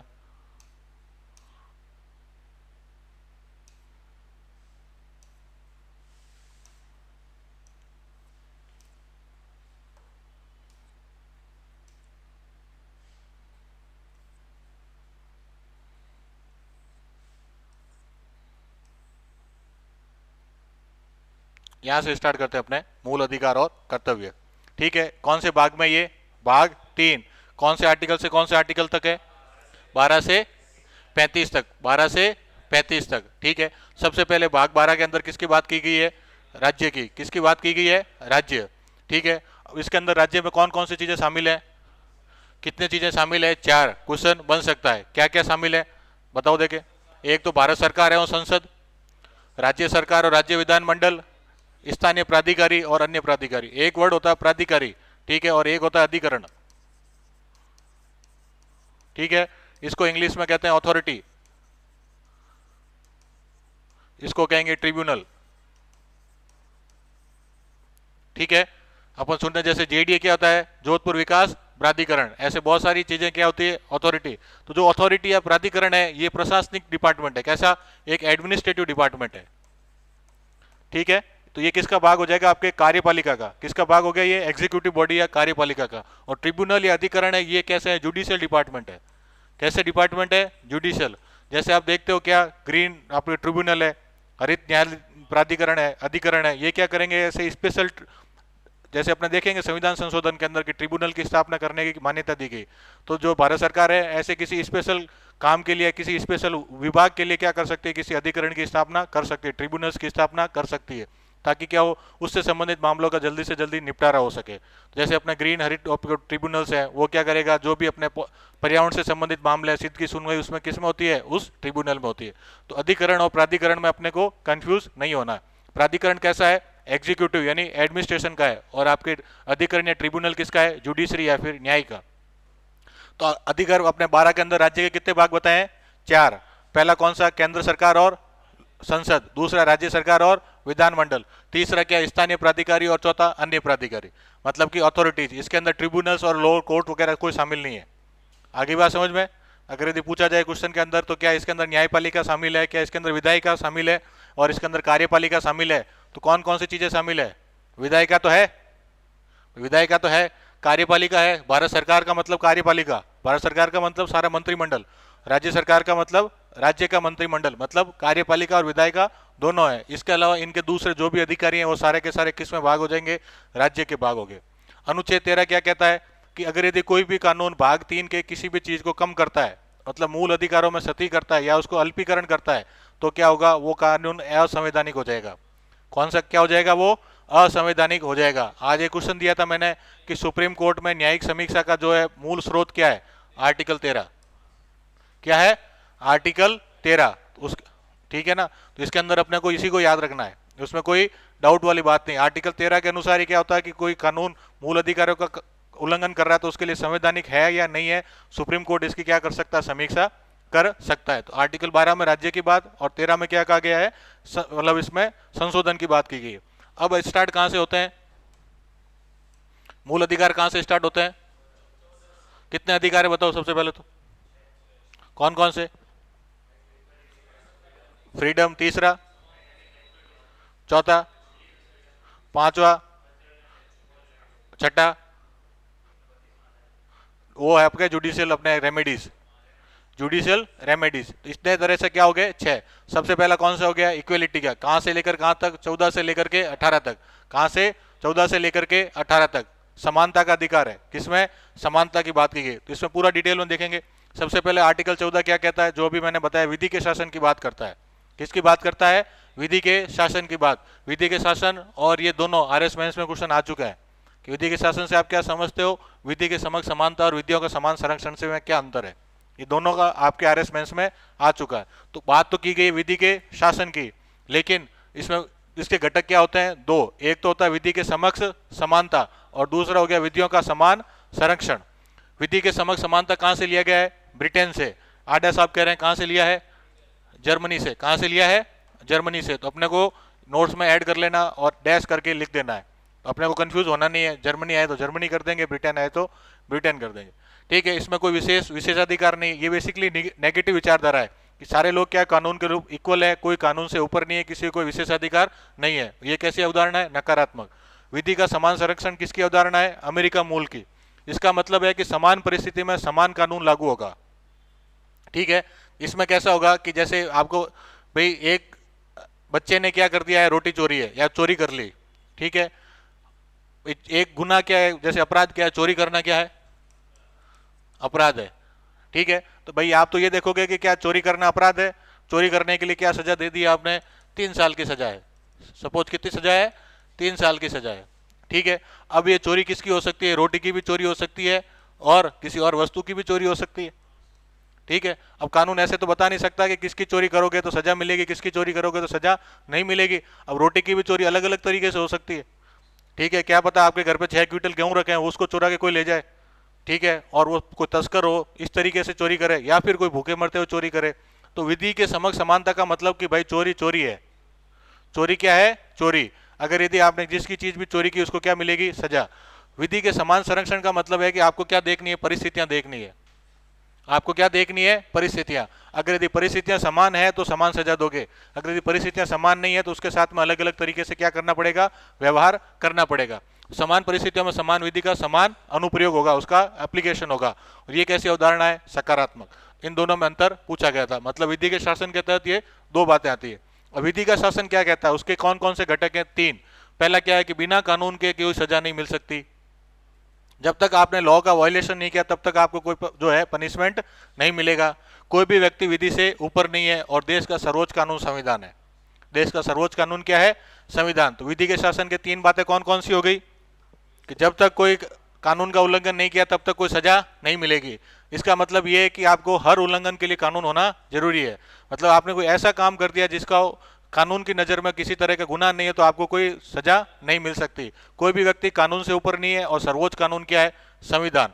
तो मतलब संविधान के बाद में जो भी कानून बने उसको संविधान के अनुसार अपने को परखना पड़ेगा। तो अब क्या इस अनुच्छेद के या फिर इस भाग 14 आर्टिकल है, इसके कुछ अपवाद है क्या? भारतीय संविधान है सबके लिए बराबर कानून बनाए हैं क्या? भारतीय संसद कह रही, संविधान कह रहा है कि अभी वास्तव में सबके ऊपर विधि का लॉ रूल ऑफ लॉ लगेगा? विधि के शासन सबके ऊपर नहीं लगेगा। कौन कौन है इससे? प्रेसिडेंट, गवर्नर, संसद और विधानसभा में बैठे सदस्य। मतलब अगर यदि कोई भी व्यक्ति संसद की कार्रवाई या विधानसभा की कार्रवाई में भाग ले सकता तो उसके ऊपर कोई कार्रवाई मतलब कि सिविल मुकदमा नहीं चल सकता। इसके अलावा संसद और विधानसभा में बैठा कोई पत्रकार है तो उसके ऊपर भी कोई मुकदमा, गिरफ्तारी नहीं की जा सकती। इसके अलावा जो विदेशी राजनयिक है, जो राजदूत वगैरह, वो सब क्या है, इससे आपके प्रतिबंध अपवाद के रूप में आपके इसको एक्सक्लूड किया गया। किस किस को किया गया? देखो, राष्ट्रपति, राज्यपाल, सांसद और विधायक जो संसद में, विदेशी शासक, राजदूत, राजनयिक, यूएन और उसकी एजेंसियां। अनुच्छेद 31C, अनुच्छेद 31C अपने आप में एक्सक्लूजन की बात कर रहा है, ठीक है। और बाद में क्या हो जाएगा? पत्रकार जो संसद और विधानसभा में बैठे हैं। तो आर्टिकल 14 क्या हो गया? किसकी बात कर रहा है? विधि के शासन की। किसकी बात कर रहा है? रूल ऑफ लॉ के। रूल ऑफ लॉ कितने टाइप का हो सकता है? 2 टाइप का। एक तो क्या है, इक्वलिटी बिफोर लॉ, दूसरा क्या है, इक्वल प्रोटेक्शन ऑफ लॉ। विधि के द्वारा मतलब विधि के समक्ष समानता और विधियों का समान संरक्षण। समानता वाली बात कहां से ली गई है? ब्रिटेन या फिर जर्मनी से। नेगेटिव अवधारणा की लॉ से ऊपर कोई नहीं है। और ये क्या कहता है कि समान परिस्थिति में कैसा लगना चाहिए? समान कानून लगना चाहिए। तो ये हो गया आर्टिकल 14 और दूसरा हो गया। अब बात करते हैं आर्टिकल 15।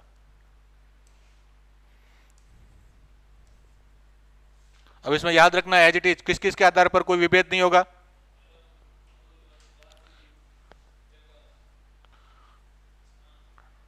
धर्म, मूल वंश, जाति, लिंग और जन्म स्थान। कितने बातों के विभेद का निषेध किया गया है?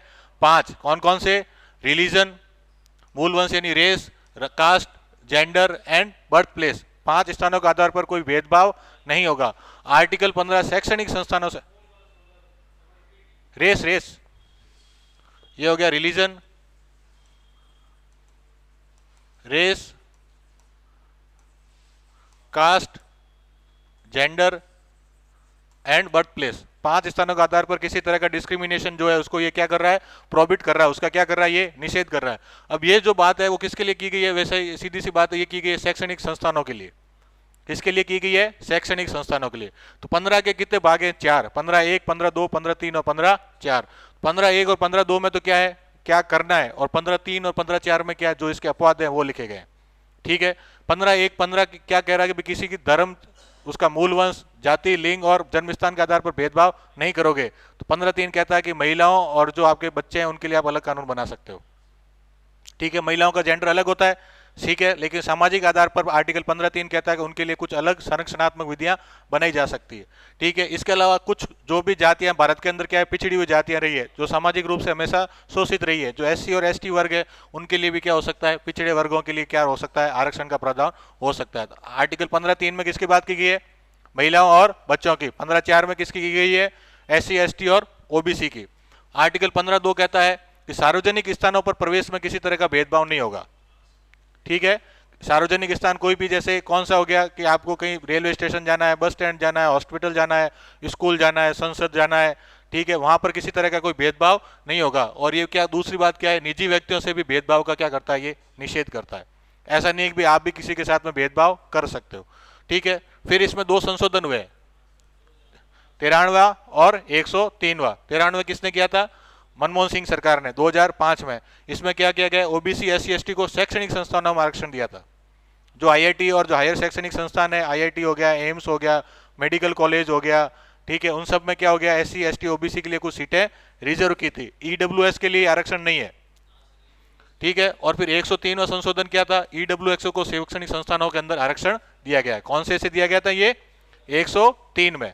103 के तहत 2 संशोधन किए गए थे, 15(4) और 16(4). 15(6), 16(4) है, दोनों 6 चाहिए। ठीक है, आगे समझ में। आर्टिकल 15 किसकी बात करता है, कितने टाइप के डिस्क्रिमिनेशन को प्रोहिबिट करेगा, याद रखना है 5 ही है, छठा नहीं है, क्योंकि 16 में 6 है, 15 में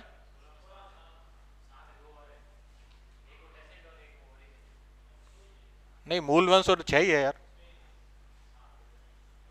देख लेना, मेरे हिसाब से तो किताब में 6 ही थे।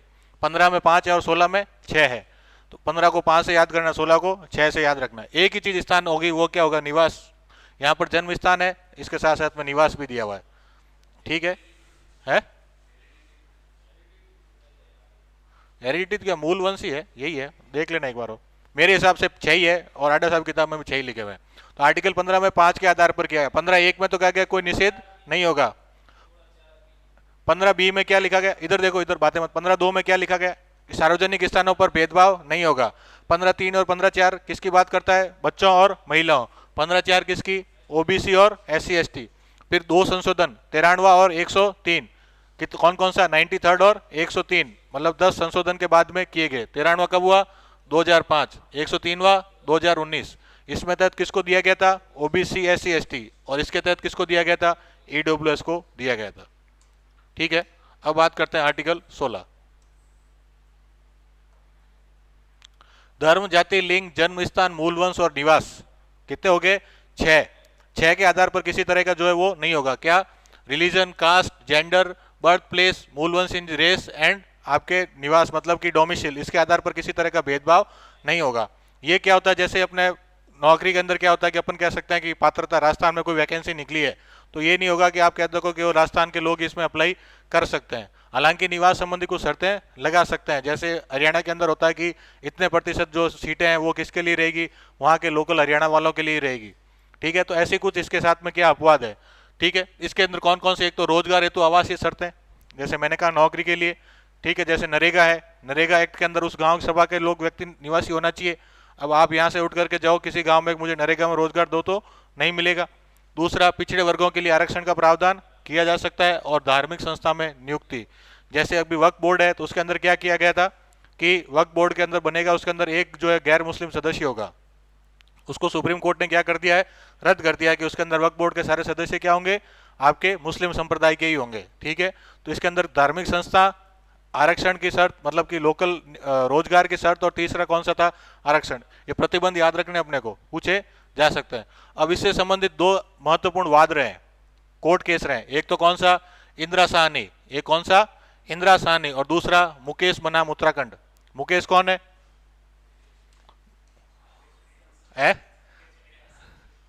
हाँ वही जो मूवी में आता है, सबसे पहले उसको कैंसर हो रखा होता है मुकेश।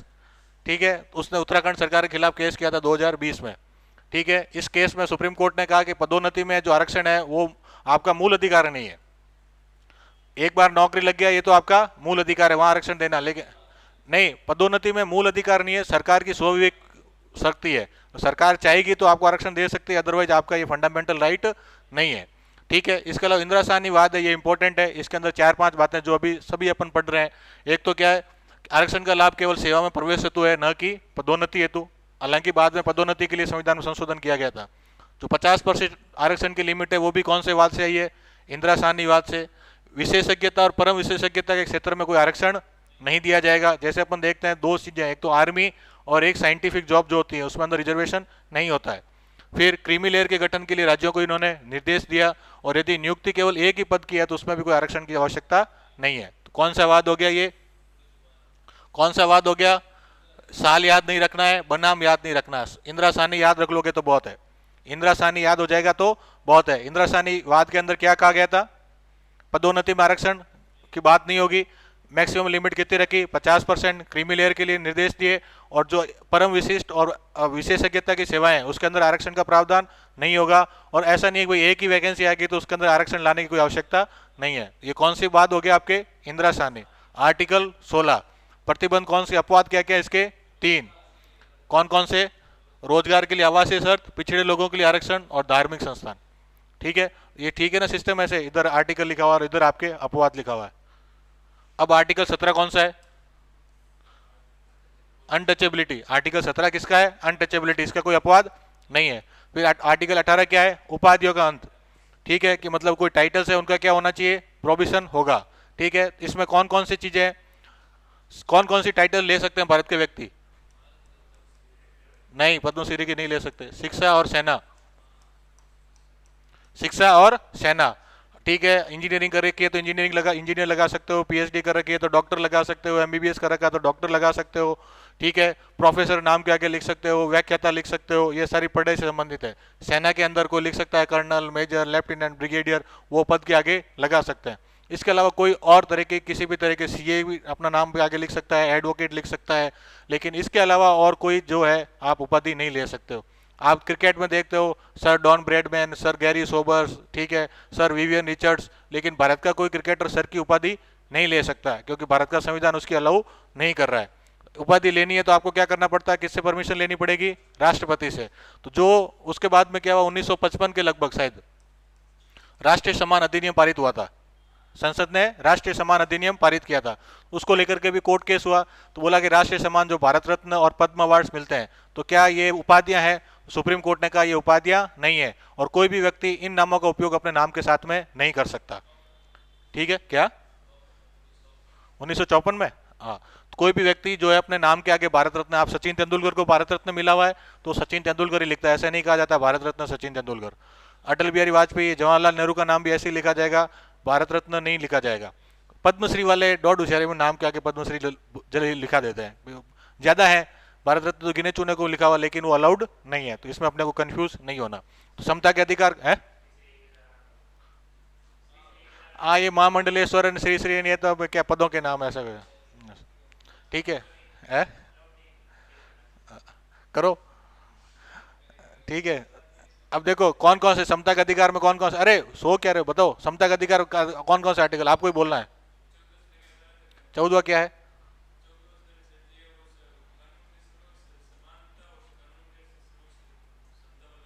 हाँ, विधि का समान संरक्षण और विधि के समक्ष समानता। विधि के समान संरक्षण किससे लिया गया है?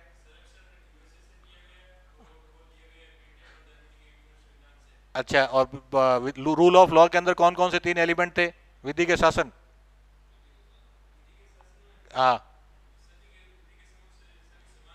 हाँ, 3 एलिमेंट फिक्स है। 3 एलिमेंट क्या है? कि बिना उल्लंघन के कोई सजा नहीं, विधि के समक्ष समानता, और सर्वोच्च विधि क्या है? भारत का संविधान। सर्वोच्च विधि क्या है? सर्वोच्च कानून कौन सा है? भारत का संविधान। आर्टिकल 15 बताओ।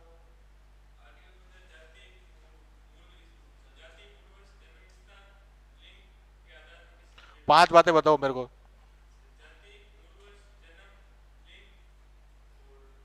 धर्म से शुरू करो। धर्म, जाति, मूल वंश, लिंग और जन्म स्थान, इनके आधार पर कोई भेदभाव नहीं होगा। ठीक है, इसके अंदर आर्टिकल 15 के अंदर तो ये कहा गया है, 15(2) में क्या कहा गया है? सार्वजनिक स्थानों पर भेदभाव को नहीं होगा, रोकने से आने से नहीं रोक सकते। 2 अपवाद कौन कौन से? 15(3) और 15(3). 15(4) में ओबीसी के लिए संशोधन कौन कौन से हुए आर्टिकल 15 में? संशोधन कौन कौन से हुए? एक तो 93वां और दूसरा 103वां। 93 में पदों ने किस में दिया गया था? SC ST को शैक्षणिक संस्थानों में, और 103 को EWS में दिया गया था। ठीक है, आर्टिकल 16 बताओ।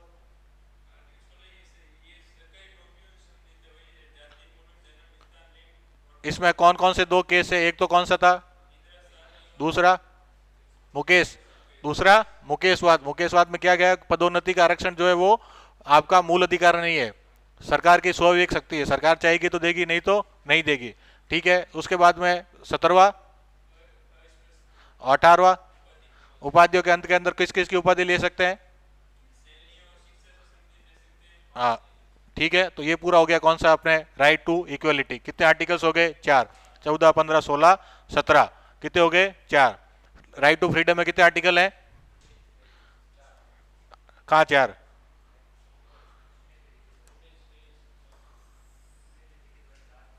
4 है। 19वें में कितने हैं? 19वें में 6। कितने हैं? 6। सबसे पहले वाक और अभिव्यक्ति, सबसे पहले बोलने की स्वतंत्रता, उसके बाद में क्या है? संचरण। बोलने के बाद में क्या करोगे? संगठन बनाने की स्वतंत्रता। बोलोगे तो मीटिंग कॉन्फ्रेंस करोगे, कॉन्फ्रेंस करोगे तो क्या बनेगा? संघ बनेगा। संघ करने के लिए क्या करोगे? संचरण। संचरण के बाद में क्या करोगे? निवास। निवास करके क्या करोगे? व्यापार। कितनी हो गई? 6। सबसे पहले क्या है?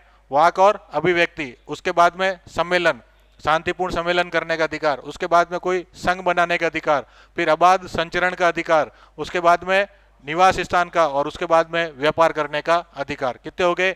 6। भारत के अंदर आवास संचरण का अधिकार कौन देता है? आर्टिकल 19।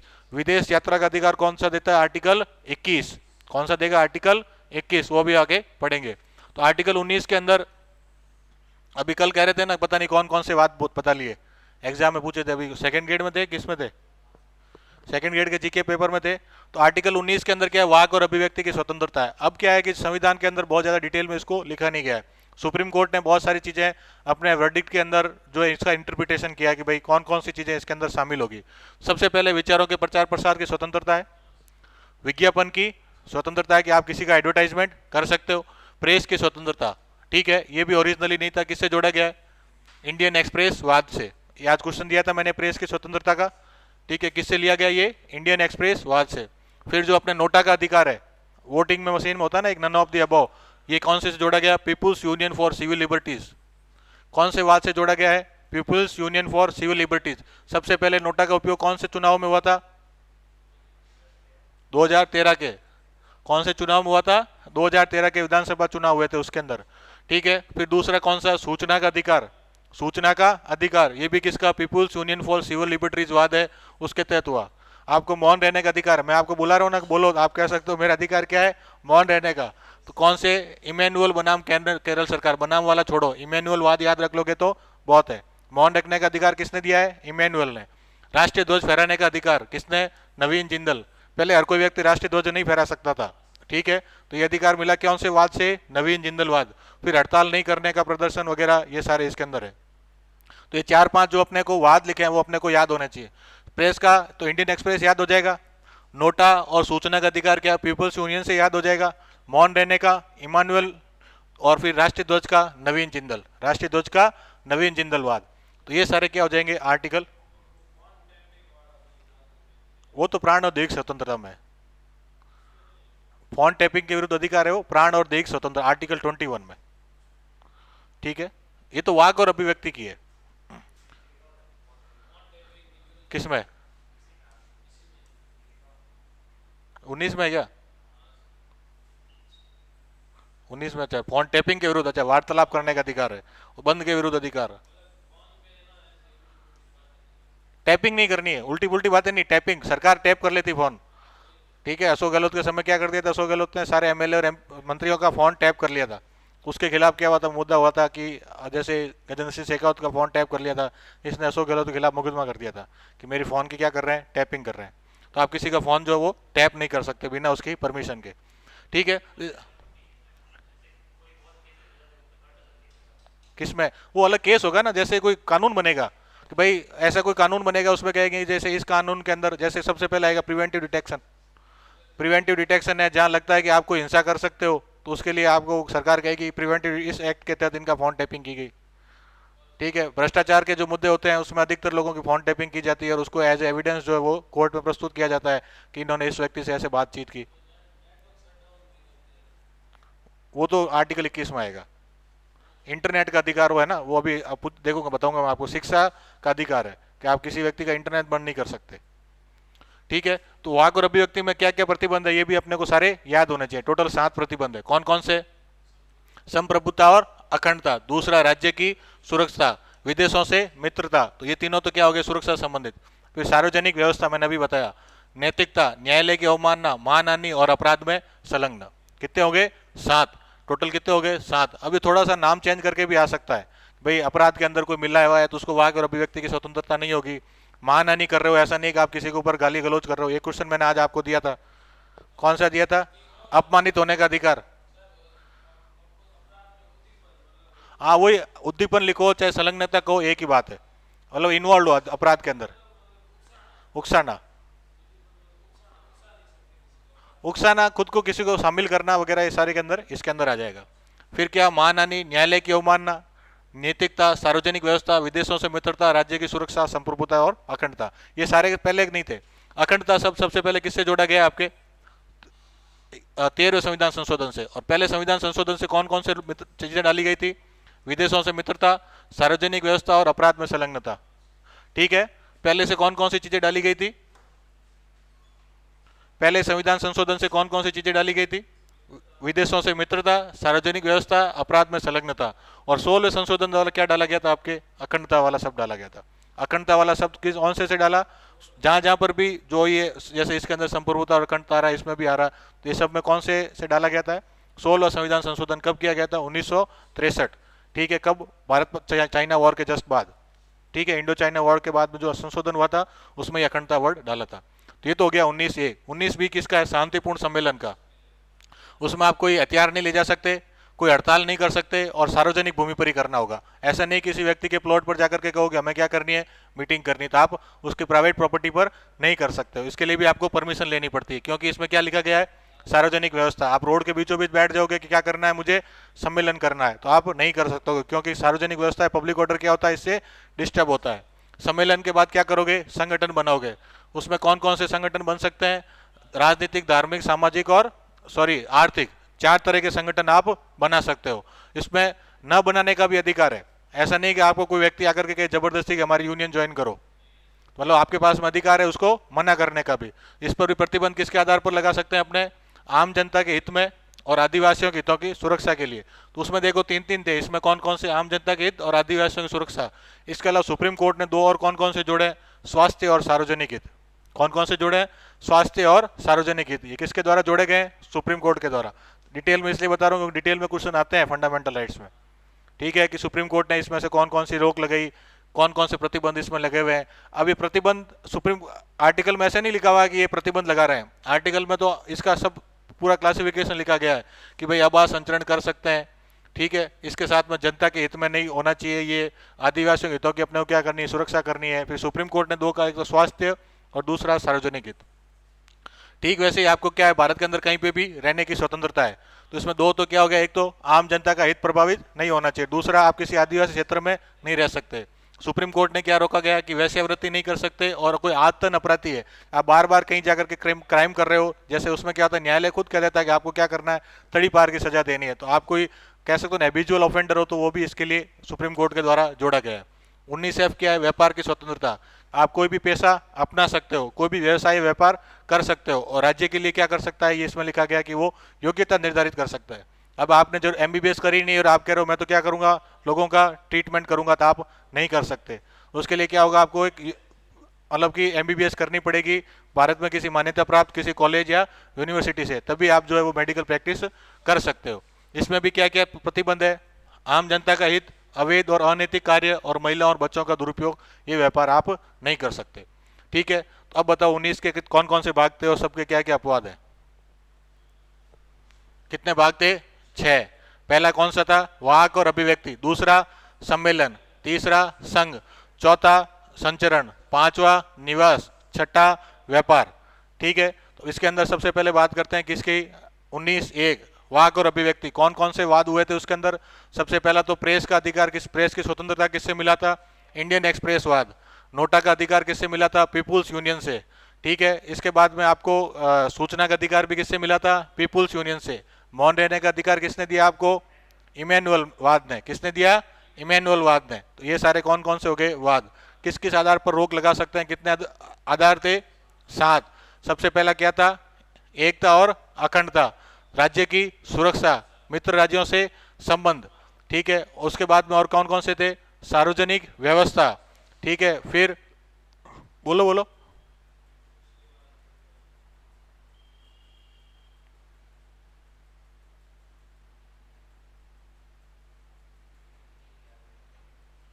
चार याद आ रहे हैं, और बताओ।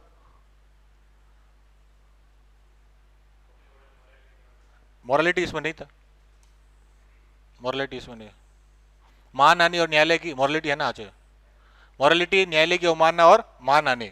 ठीक है, कोर्ट के कोई अवमानना के तहत आप काम नहीं कर सकते। फिर 1920 कौन सा था? सम्मेलन कर सकते हो। सम्मेलन शांतिपूर्ण होगा, हथियार नहीं ले जा सकते उसके अंदर। ठीक है, और सार्वजनिक जमीन पर करोगे। इसके तहत कौन कौन से प्रतिबंध है? केवल 2, आपके संप्रभुता और अखंडता, और दूसरा सार्वजनिक आदेश। संघ बनाने के लिए भी कौन कौन से प्रतिबंध है? 3। कौन? संप्रभुता और अखंडता, सार्वजनिक व्यवस्था, और तीसरा नैतिकता। फिर आवाज संचरण, इसके अंदर पहले कितने थे? 2। सुप्रीम कोर्ट ने कितने जोड़ दिए? 2। पहले 2 कौन से थे? आम जनता के हित और आदिवासियों के हित। सुप्रीम कोर्ट ने जोड़ा स्वास्थ्य और सार्वजनिक हित। निवास की स्वतंत्रता में भी कितने थे? 2। आम हित और आदिवासियों के हित। सुप्रीम कोर्ट ने जोड़ दिए वैश्यावृत्ति और आतन अपराध। फिर व्यापार की स्वतंत्रता, इसमें कौन कौन से थे? आम जनता का हित, अवैध और अनैतिक कार्य, और महिलाओं और बच्चों का दुरुपयोग। मतलब आप ये काम नहीं कर सकते। ठीक है, ये तो हो गया पूरा क्या? आर्टिकल 19। आर्टिकल 20 क्या कह रहा है? कि कोई भी जो भूतलक्षी, ठीक है ना, इसमें कोई ऐसा नहीं कि आज अपराध किया है तो उसकी सजा आज से 5 साल बाद कानून बना करके दे दी जाए, या फिर आज कोई कानून बने और आज की सजा कहे कि भाई ये कानून 2010 से लागू होगा। आपने 2010 में अगर यदि अपराध कर दिया तो उसके भी क्या दे दी जाएगी? सजा दे दी जाएगी। आज अगर यदि कोई अपराध हुआ है तो आज जो कानून लागू है उसी से क्या दी जाएगी? सजा दी जाएगी। ठीक है, इसमें कौन? किसको? नहीं नहीं, उससे पहले के कानून से ही होगी, बाद से थोड़ी होगी। कहाँ दी सजा? एक तो बच गया ना।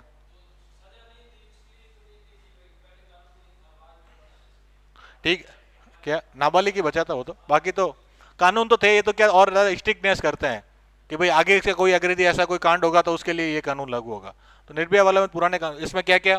ना तो दोष सिद्धि होगी, ना उसको सजा होगी, ना कोई जुर्माना लगाया जाएगा। इन तीनों पर क्या है? प्रतिबंध है। लेकिन इसके अपवाद क्या है? दिमानी और कर संबंधी मामले, मतलब तलाक वलाक जैसा कोई मामला है या कर संबंधी मामला है।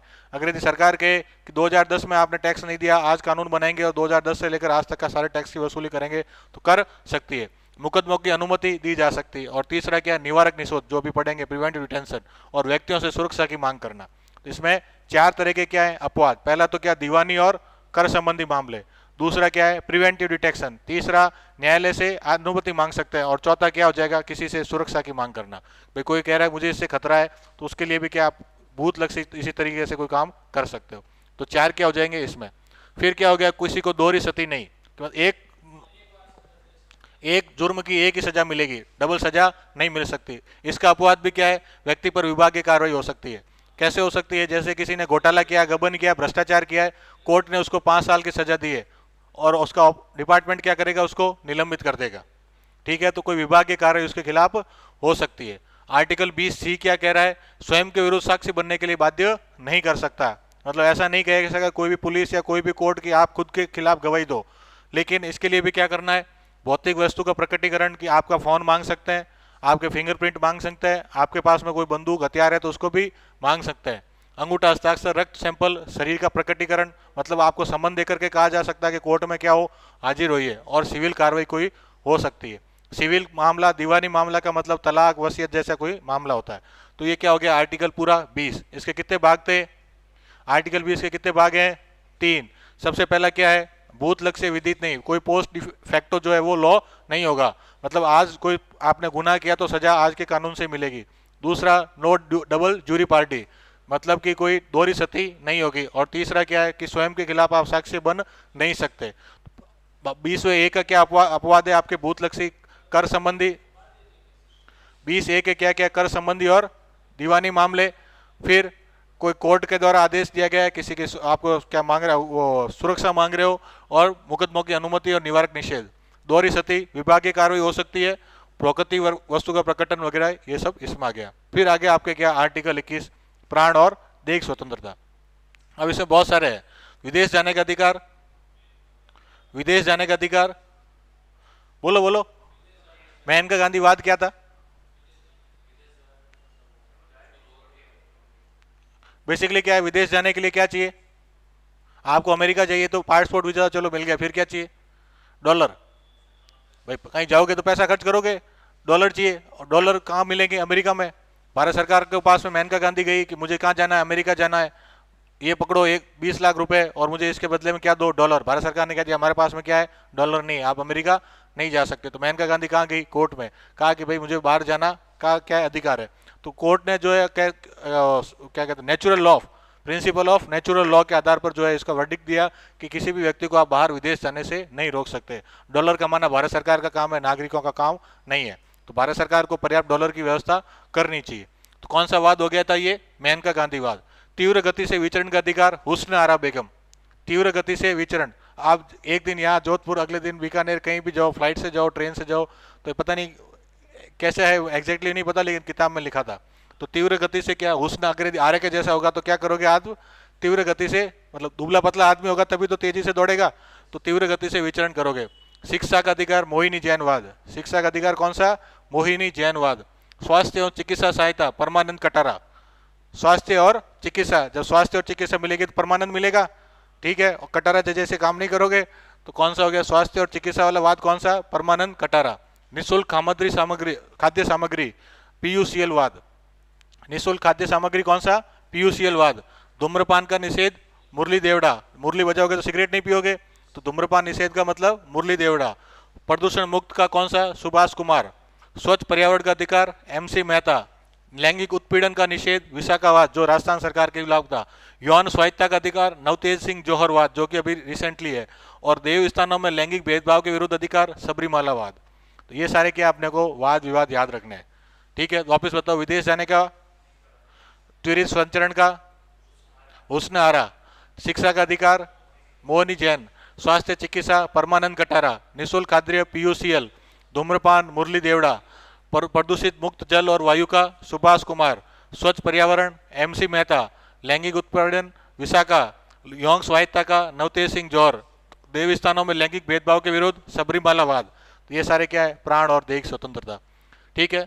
इसमें क्या था?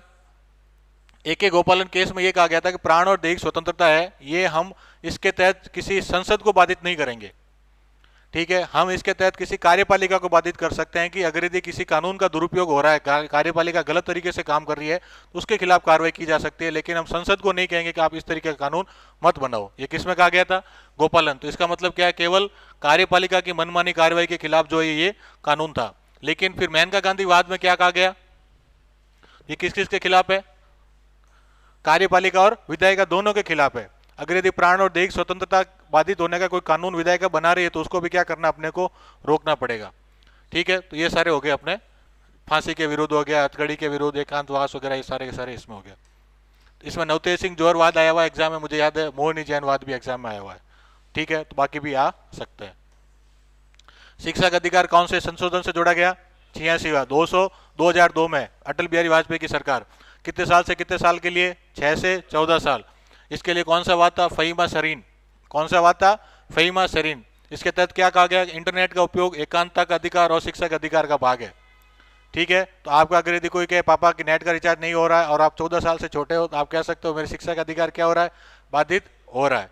फिर आपके आर्टिकल 22 प्रिवेंट, जो डिटेंशन है उससे आप गिरफ्तारी से निषेध है। तो गिरफ्तार आदमी को 2 विधियों से किया जा सकता है, एक तो साधारण विधि, दूसरा प्रिवेंटिव डिटेंशन। साधारण विधि का मतलब किसी नॉर्मल विधि है। प्रिवेंटिव डिटेंशन में ऐसा होता है कि आप किसी तरह का कोई गुनाह किया नहीं, लेकिन सरकार कहेगी भाई ये करने वाला है, मुझे इनकी नीयत पे पहले से पता था कि वो बहुत बड़ा गुनाह करने वाला है, तो इसके तहत इसमें गिरफ्तार करेंगे। तो साधारण विधि के तहत होगा तो उसमें आपको क्या करना पड़ेगा? यू आर अंडर अरेस्ट कहना पड़ेगा। ऐसा नहीं उठा करके लेके जाएंगे, सीधा कहेंगे भाई आपको क्या किया जा रहा है? गिरफ्तार किया जा रहा है, ठीक है। कानूनी सलाहकार लेने का, परामर्श की सुविधा। 24 घंटे के भीतर न्यायाधीश को प्रस्तुत करेंगे।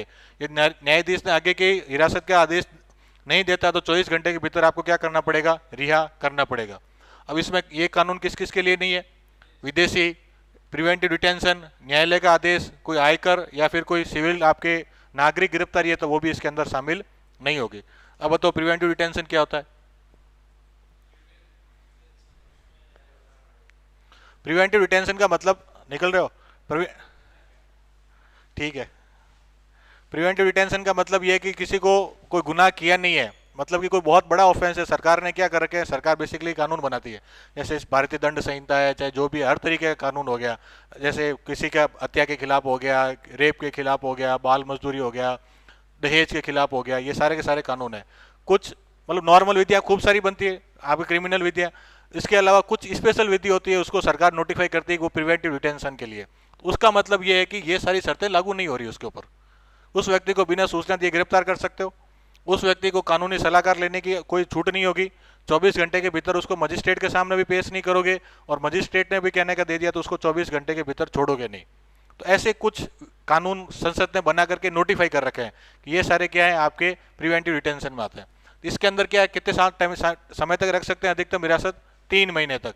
हिरासत का आधार उसको बताना पड़ेगा, और हिरासत के खिलाफ कानूनी प्रतिनिधित्व का क्या देना पड़ेगा, अवसर देना पड़ेगा। अब इसमें क्या क्या करेंगे, जब गिरफ्तार कर लिया तो हाईकोर्ट के जज की अध्यक्षता वाली सलाहकार बोर्ड की रिपोर्ट के आधार पर क्या करना पड़ेगा, आपको इसकी गिरफ्तारी को बढ़ाना पड़ेगा। सार्वजनिक व्यवस्था और शत्रु देश का नागरिक है तो उसके लिए कोई लागू नहीं है। अब इसमें कौन कौन से विधियां बना सकती है संसद, किस पे, रक्षा, विदेश मामले और भारत की सुरक्षा पर। और संसद और विधानसभा दोनों कौन कौन सी, राज्य की सुरक्षा, सार्वजनिक व्यवस्था और आवश्यक आपूर्ति और सेवाएं, ये विषय आइडेंटिफाई कर रखे हैं संविधान ने, भाई इन विषयों के आधार पर आप कानून बना सकते हो। और कौन कौन से कानून वर्तमान में लागू है, COFEPOSA, NASA act, PBM, SCCA and PT and DPSA, ये 4 एक्ट है। बाकी इसके अंदर आप पोटा एक्ट देखोगे, टाडा एक्ट देखोगे, मीसा एक्ट देखोगे, इनको थोड़े समय के लिए इसमें डाला था, फिर वापस प्रिवेंटिव डिटेंशन से इनको निकाल दिया है। संजय दत्त को सजा किस में हुई थी, टाडा एक्ट में। किस में हुई थी, टाडा, पोटा, ये टेररिज्म के अगेंस्ट थे। मीसा एक्ट था 1973 में, जब इमरजेंसी लगी थी उस समय जो मीसा एक्ट पारित हुआ था।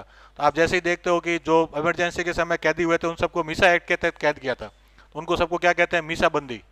तो जैसे ही बीजेपी सरकार आती है तो उन मीसा बंदियों की पेंशन शुरू करती है, कांग्रेस सरकार आती है पेंशन बंद हो जाती है। फिर तीसरा अधिकार क्या है, शोषण के विरुद्ध, 23 और 24, छोटे छोटे ही है। पहला तो क्या है, अपने बेकार प्रथा के खिलाफ है, और दूसरा क्या है, बाल श्रम के खिलाफ। 23वां कौन सा है कि कोई बलात्श्रम, जबरदस्ती किसी से काम नहीं करवा सकते। और 24वां क्या है, कारखानों में बच्चों के लिए। इसमें क्या कोई सरकार कह सकती है, जैसे अगर यदि कोई युद्ध की स्थिति हो जाए या फिर कोई बाढ़ की स्थिति हो गई, कोई सार्वजनिक उद्देश्य की प्राप्ति के लिए सरकार कह सकती है कि आपको आकर के आपको क्या करना पड़ेगा, काम करना पड़ेगा। कारखानों के लिए हालांकि जो भी हानिकारक कार्य है उसके लिए कोई प्रतिबंध में छूट नहीं है, इसके लिए प्रतिबंध का कोई अपवाद नहीं है। चौथा अधिकार, अब इसमें क्या, बाल श्रम पे जो कानून आए हैं, अब 14 तक में भी कुछ छूट दे रखी है। घरेलू काम हो गए, कलाकारी के काम हो गए, जैसे सिंगिंग, डांसिंग वगैरह है, ड्राइंग, पेंटिंग वगैरह है, ऐसे कुछ काम कर सकते हैं। ठीक है, चौथा अधिकार क्या हो गया, धार्मिक स्वतंत्रता। आर्टिकल 25 में कितने अधिकार दे रखे हैं, इसमें कितने, 4। अंतःकरण की स्वतंत्रता, मानने का अधिकार, आचरण का और प्रचार करने का। ठीक है, ये 4 अधिकार देख रखे हैं, मतलब आपके कॉन्शियस उसको बिलीव करने का, उसको आपको प्रैक्टिस करने का, और दूसरा आपके क्या हो जाएगा, प्रचार करने का, उसका प्रोफेस करने का।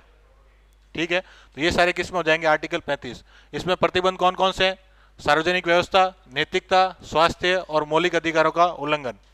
अब एक क्वेश्चन इसमें यह है कि जो सेक्युलर वर्ड है वो भारतीय संविधान में 2 जगह उल्लेख किया गया है, एक तो आर्टिकल 25 में और दूसरा प्रीएम्बल में। किसमें, आर्टिकल 25 और दूसरा प्रीएम्बल।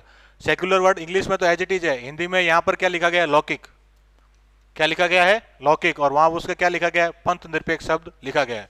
इसके अलावा 2-3 और बातें आर्टिकल 25 में लिखी गई। एक तो क्या, सिख क्या कर सकते हैं, कृपाण रख सकते हैं, हथियार रख सकते हैं। दूसरा, हिंदू धर्म में सिख, जैन और बौद्ध शामिल है। ठीक है, इसके अलावा एक और बात की गई है कि हिंदू धर्म में क्या होता है, पुराने संस्थान जो भी मंदिर वगैरह रहे हैं उसमें क्या जातिगत आधार पर भेदभाव होता था कि फलानी जाति का व्यक्ति मंदिर में नहीं आ सकता, पूजा यही जाति या धर्म के लोग व्यक्ति करेंगे।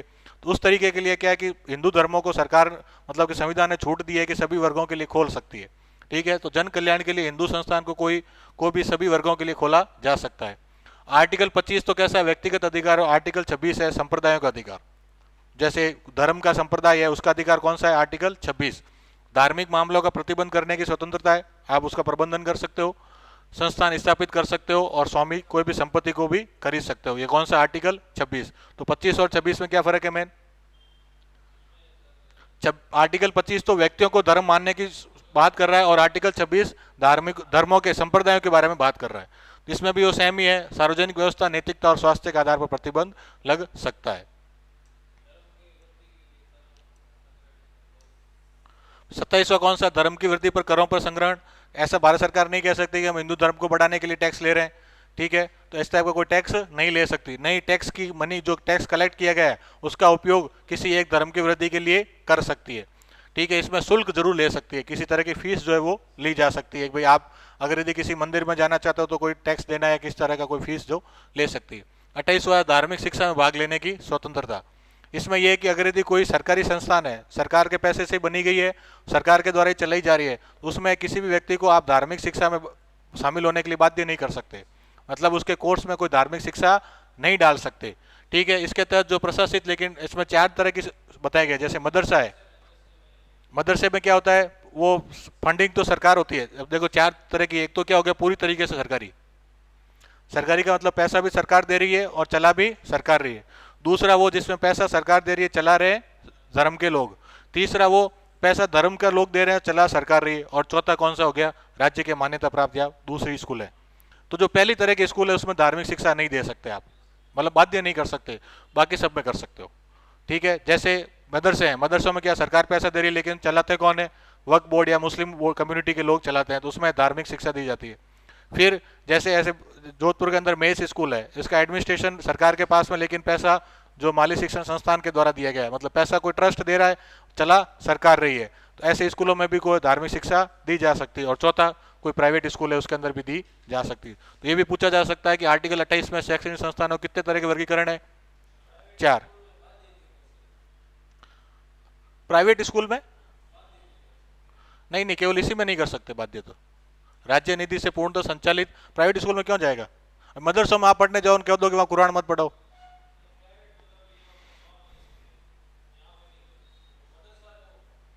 राज्य से मान्यता प्राप्त है, उसके अंदर ऐसा कुछ नहीं, केवल एक पर ही रोक है, राज्य द्वारा वित्त पोषित, राज्य द्वारा संचालित, उसके अंदर आप नहीं दे सकते। 5वां अधिकार कौन सा है, 5वें में 2 है, 29 और 30। पहला तो क्या, अल्पसंख्यकों के हितों की सुरक्षा, और 30वां क्या है, शैक्षणिक संस्थानों में उसका प्रशासन करने का अधिकार।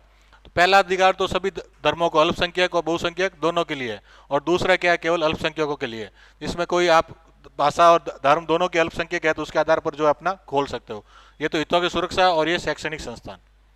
फिर आर्टिकल 31 कौन सा था, संपत्ति का अधिकार, ठीक है, ये अब क्या हो गया है, निरस्त हो गया। इसको अब क्या हो गया, पहले तो संपत्ति का अधिकार था, संवैधानिक अधिकार, अब कैसा है ये, पहले तो था मूल अधिकार, अब कैसा है, संवैधानिक अधिकार, ठीक है। संविधान के अंदर आर्टिकल 3 में और विधिक अधिकार एक इसके ऊपर क्या बना चुका है, कानून भी बना चुके हैं। अब आगे आपके संवैधानिक उपचार कितने हैं, 5। आर्टिकल 32 कितने हैं, 5। तो ये कौन जारी कर सकता है और किसके खिलाफ जारी कर सकता है, वो सब देख लेते हैं। सबसे पहला कौन सा है, देखो इंग्लिश में मैंने याद किया हुआ है, अबीस कार्पस,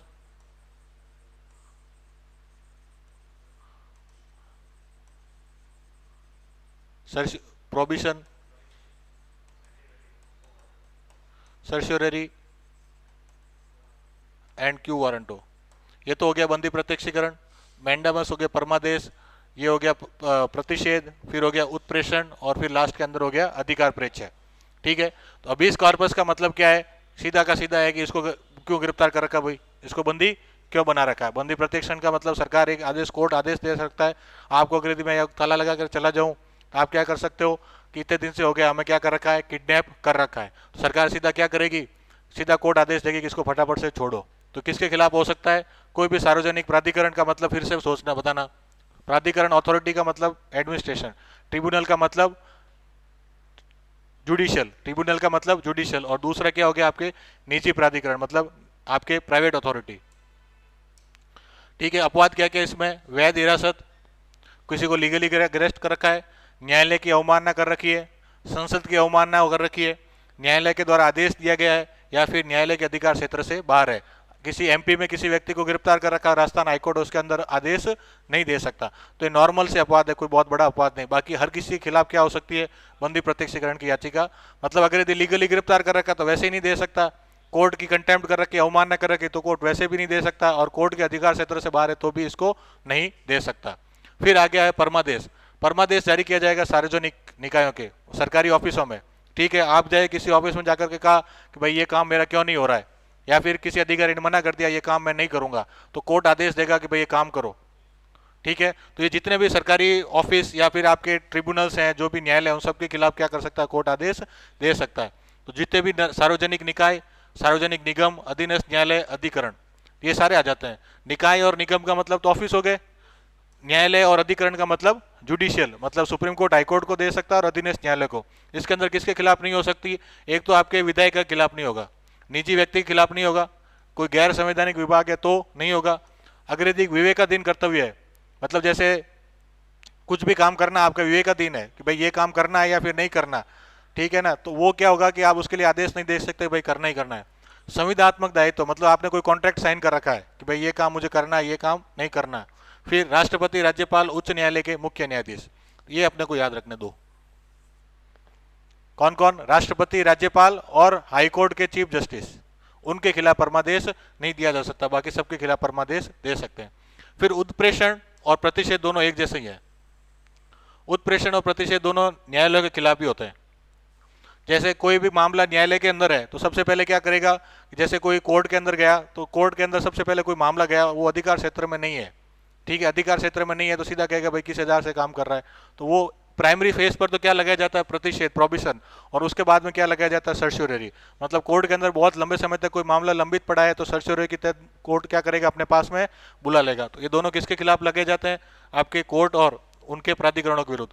तो प्रतिषेध का मतलब क्या हो गया? निषेध करना, निचली अदालत को अधिकार क्षेत्र से बाहर जाने से रोकता है। भाई आपका काम ही नहीं है, आप किसी और जगह के मामले में हस्तक्षेप कर रहे हो, तो कोर्ट क्या करेगा? प्राइमरी स्टेज पर ही क्या करेगा? प्रतिषेध कर लेगा। ये किसके खिलाफ नहीं हो सकता? किसी अथॉरिटी के खिलाफ नहीं होगा। सरकारी ऑफिस और लेजिस्लेटिव ऑफिस, मतलब कोई विधायी निकाय है, उसके खिलाफ भी इसको जारी नहीं कर सकते। आगे बात समझ में? तो प्रतिषेध का मतलब क्या है? न्यायालय के खिलाफ। फिर उत्प्रेषण, उत्प्रेषण क्या होगा? ये भी प्राधिकरण और अधिकरण दोनों के खिलाफ हो सकता है कि मतलब आप क्या कर रहे हो? काम को बहुत लंबे समय से लटका के बैठे हो और काम कर नहीं रहे हो, तो कोर्ट कहेगा भाई फाइल मेरे पास लेकर क्यों नहीं काम कर रहे हो। इसको भी किसके खिलाफ नहीं कर सकते आप? निजी व्यक्ति या निकाय के खिलाफ इसको जारी नहीं कर सकते। अधिकार परीक्षा, अभी तक जितने भी अपने चारों पढ़ी है रिटें, ये तो क्या है कि पीड़ित व्यक्ति जाकर के अधिकार मांग रहा है, ठीक है। अधिकार परीक्षा है जो अपने क्यू वारंट है, वो इच्छित के द्वारा है कि भाई आप जाकर के पूछोगे किस अधिकार से ये काम कर रहे हो, ठीक है, मतलब कि आप किस अधिकार से इस ऑफिस में बैठे हो। जैसे क्या हो गया, आपके एसआई की वैकेंसी को रद्द करने की बात है, ठीक है, तो जो याचिका करता है वो कौन है? याचिका करते ये है कि उन्होंने क्यू वारंटो लगाई है, रिट कौन सी लगाई है? क्यू वारंटो, कि किस अधिकार से जो है इनको आप ले रहे हो इनके अंदर। भाई इन्हें पेपर ही आउट हुआ, अब कितनों को पेपर मिला, कितनों को नहीं मिला, अभी तो पूरी जांच ही नहीं हुई है। और जब पेपर आउट हो ही गया तो फिर मतलब आउट है, परीक्षा को क्या करना चाहिए? निरस्त करना चाहिए। तो वो क्या हो जाएगा? ये निजी कार्यालय और मंत्रित्व कार्यालय के खिलाफ इसको जारी नहीं कर सकते। तो ये सारी क्या हो जाएगी? आपके 5 तरह की रिट हो जाएगी। तो सबसे पहले कौन सी थी? बंदी प्रत्यक्षीकरण। किसके खिलाफ नहीं कर सकते आप? बंदी प्रत्यक्षीकरण किसके खिलाफ जारी नहीं हो सकती? सबके खिलाफ हो सकती है, केवल अगर यदि न्यायालय की अवमानना हो, न्यायालय के अनुसार हो, न्याय क्षेत्र से बाहर हो। इसके अलावा सुप्रीम कोर्ट, हाई कोर्ट के जज और राष्ट्रपति, राज्यपाल के खिलाफ नहीं हो सकती। उसके बाद में दूसरी कौन सी थी? परमादेश। दूसरी कौन सी थी? परमादेश। परमादेश भी सभी के खिलाफ हो सकती है, ठीक है, किसी भी कोर्ट वगैरह सबको जो है परमादेश दे सकता है कि भाई आप जो है किस आदेश के तहत इस काम को रोक करके बैठे हो, लेकिन किसी निजी व्यक्ति के खिलाफ भी काम आदेश नहीं दे सकता। दूसरा, कोई संविधात्मक कर्तव्य तो भी आदेश नहीं। किसको? प्राइवेट बॉडी को नहीं दे सकता। ये इसमें आएगा, सॉरी, परमादेश में। उच्च न्यायाधीश और राष्ट्रपति, संवैधानिक दायित्व, संवैधानिक कर्तव्य और ये निजी निकाय या व्यक्ति है उसके खिलाफ भी परमादेश नहीं दे सकते। प्रतिषेध और उत्प्रेषण क्या होगा? लोअर कोर्ट के लिए होगा। प्रतिषेध का मतलब इनिशियली रोकना, कि आप अपने कोई काम हाथ में ले रहे हो लेकिन अधिकार क्षेत्र से बाहर है, तो ये सिर्फ लोअर कोर्ट्स के लिए होगा, लोअर कोर्ट और अधिकरण या ट्रिब्यूनल। उत्प्रेषण क्या होगा कि आप क्या कर रहे हो, बहुत लंबे समय से टांग अटका के बैठे हो, काम रोक कर नहीं रहे हो, काम को बहुत लंबे समय तक लंबित रख रहे हो, तो मेरे पास लेकर के आओ, उससे कारण पूछेगा। तो ये ट्रिब्यूनल्स के खिलाफ भी हो सकता है और अधिकरण के खिलाफ भी हो सकता है। लेकिन किसके खिलाफ, ऐसा नहीं है कि संविधान भारत की लोकसभा को सुप्रीम कोर्ट नहीं पूछ सकता कि ये बिल बहुत लंबे समय से पेंडिंग क्यों पड़ा है, ठीक है, इसको जल्दी से पारित करो, तो कोई जरूरी नहीं है। और निजी व्यक्ति, और लास्ट में क्या हो गया, अधिकार परीक्षा, ये भी किसी निजी कार्यालय के खिलाफ जारी नहीं हो सकती। अब आर्टिकल में कुछ 3-4 चीजें और है, ये तो 23-24 तो कोई ज्यादा इंपॉर्टेंट नहीं है। एक तो इसके अपवाद 31 जो पहले संविधान संशोधन द्वारा जोड़े गए थे, 31 ए, बी और सी, इसमें यह कहा गया था कि अगर यदि मूल डीपीएसपी को लागू करने के लिए मूल अधिकारों का उल्लंघन होता है तो मूल अधिकारों का उल्लंघन नहीं माना जाएगा। इसका मतलब इनके उल्लंघन के लिए आप सुप्रीम कोर्ट में नहीं जा सकते। तो ये तो हो गए 3 अपवाद। फिर भाग 3 के बाहर कुछ जो है अधिकार कौन कौन से हैं, एक तो बिना प्राधिकार कोई कर नहीं ले सकता, मतलब अगर यदि किसी के पास अथॉरिटी है, चाहे राज्य सरकार या केंद्र सरकार, तो ही आपसे क्या ले सकती है, टैक्स। 300 ए में क्या है, संपत्ति का अधिकार। 301 में क्या है, पूरे भारत में मुफ्त व्यापार का अधिकार। और 326 में क्या है, मतदान का अधिकार। तो ये 4 अधिकार क्या है, भाग 3 से बाहर के हैं, मतलब ये मूल अधिकार नहीं है। कौन कौन से, बिना प्राधिकार कोई टैक्स नहीं, फिर संपत्ति नहीं, संपत्ति का अधिकार, फिर पूरे भारत में व्यापार, और लास्ट में वोटिंग अधिकार। कौन कौन से अधिकार केवल नागरिकों को है, देखो 15, 16, 19, 29 और 30। 15 किसके लिए था, 15 और 16 तो आरक्षण की बात कर रहे हैं, ठीक है, तो सीधी सी बात है, किसी विदेशी को तो आरक्षण दे नहीं सकते, ठीक है। 19 किसकी है, स्वतंत्रता की, और 29 और 30 कौन सी है, धार्मिक स्वतंत्रता। किसकी है, धार्मिक स्वतंत्रता। तो ये दोनों सिर्फ केवल भारत के नागरिकों के लिए, और बाकी सारे कौन किसके लिए है, सबके लिए, ठीक है, केवल शत्रु देश के नागरिक को छोड़ करके। अधिकार जो निषेध के रूप में कार्य करते हैं वो कौन से, 17 और 18, जो क्या करते हैं, रोक लगाते हैं। 17 किस पे, अस्पृश्यता पे, 18 किस पे, उपाधियों पे। कुछ अधिकार है सकारात्मक, कुछ है नकारात्मक। नकारात्मक मतलब रोकते हैं, सकारात्मक मतलब क्या कर रहे हैं, आपको अलाउ कर रहे हैं, परमिशन दे रहे हैं। नकारात्मक कौन कौन से, 14, ठीक है, 15 ए, मतलब जहां जहां जिसके पीछे निषेध लगा हुआ है, 16, 18, 20, 22 और 28। 14वां कौन सा हो गया, रूल ऑफ लॉ। 15वां कौन सा हो गया, वो मतलब इक्वलिटी नहीं, मतलब कि विरोध करने पर, लिंग जाति धर्म के आधार पर कोई आपके भेदभाव नहीं होगा। 16वां भी वही है। 18वां कौन सा, उपाधियों का अंत। 20वां कौन सा हो जाएगा, नहीं ये अपने क्या डबल जेओपार्डी वाला वो, ठीक है। 22वां कौन सा हो जाएगा, अरेस्ट डिटेंशन। और 28वां कौन सा हो जाएगा, धार्मिक स्वतंत्रता वाला, ठीक है। उसके बाद में सकारात्मक अभिव्यक्ति कौन कौन से, 21 है प्राण दैहिक स्वतंत्रता, 25वां, 29वां और 30वां। 29वां और 30वां तो क्या हो जाएगा, आपके संस्कृति वाला, ठीक है। और 25वां कौन सा हो जाएगा, रिलीजियस फ्रीडम की बात। राज्य और व्यक्तियों के विरुद्ध कौन कौन से अधिकार आपको राज्यों के विरुद्ध और कौन कौन से व्यक्तियों के, तो केवल राज्य के विरुद्ध अधिकार कौन सा, 14, 15, 16, ठीक है। अगर यदि आपके साथ समानता नहीं है तो आप सीधा राज्य के खिलाफ कर सकते हो। 15, 16 भी इसी पे, 18 भी इसी का, 19, 20, 21, 22, 25 सारे अधिकतर इसमें। कौन कौन से, दोनों के खिलाफ है, मतलब व्यक्तियों के खिलाफ भी है। तो 15(2) के अंदर पड़ा था क्या, एक तो सार्वजनिक स्थानों पर भेदभाव नहीं होगा, और कोई निजी व्यक्ति भी भेदभाव नहीं कर सकता, मतलब आपके खिलाफ कोई जाति धर्म के आधार पर कोई दूसरा व्यक्ति भेदभाव कर रहा है तो उसके खिलाफ भी आप क्या कर सकते हो, कर सकते हो। 17वां कौन सा, अस्पृश्यता, ठीक है। 18वां उपाधियों का, 18वें के भी 2 भाग, 18, 3 और 4 पता नहीं क्या। और फिर 23 और 24। 23 और कौन से, जैसे आपने वो बताया कि डबल सती नहीं लगनी है, वो वाले कौन से हो जाएंगे, 23 और 24। फिर आपातकालीन स्थिति में कौन कौन से प्रभावों की बात करें तो जो कभी भी निलंबित नहीं होंगे वो कौन कौन से हैं, 21 और 22। 21वां प्राण और दैहिक स्वतंत्रता, और 22वां आपके जो गिरफ्तारी के विरुद्ध जो है, डिटेंशन के खिलाफ जो हो रहा है वो। और केवल युद्ध और आक्रमण की स्थिति में जो होंगे वो है आर्टिकल 19। बाकी सारे फंडामेंटल राइट्स है वो कभी भी निलंबित किए जा सकते हैं। मतलब 19, 21 और 22 जो है वो निलंबित सामान्यतः नहीं होंगे। 21 और 22 तो कभी नहीं होंगे। 19 केवल युद्ध की स्थिति में होगा, बाकी कभी भी निलंबित हो सकते हैं। बाकी ये जो पूरी रामायण है, मार्शल लॉ वगैरह क्या होता है, इसमें संशोधन का ये पूरा लिखा हुआ है। अब लंबी क्लास हो रही है 8 बजे है।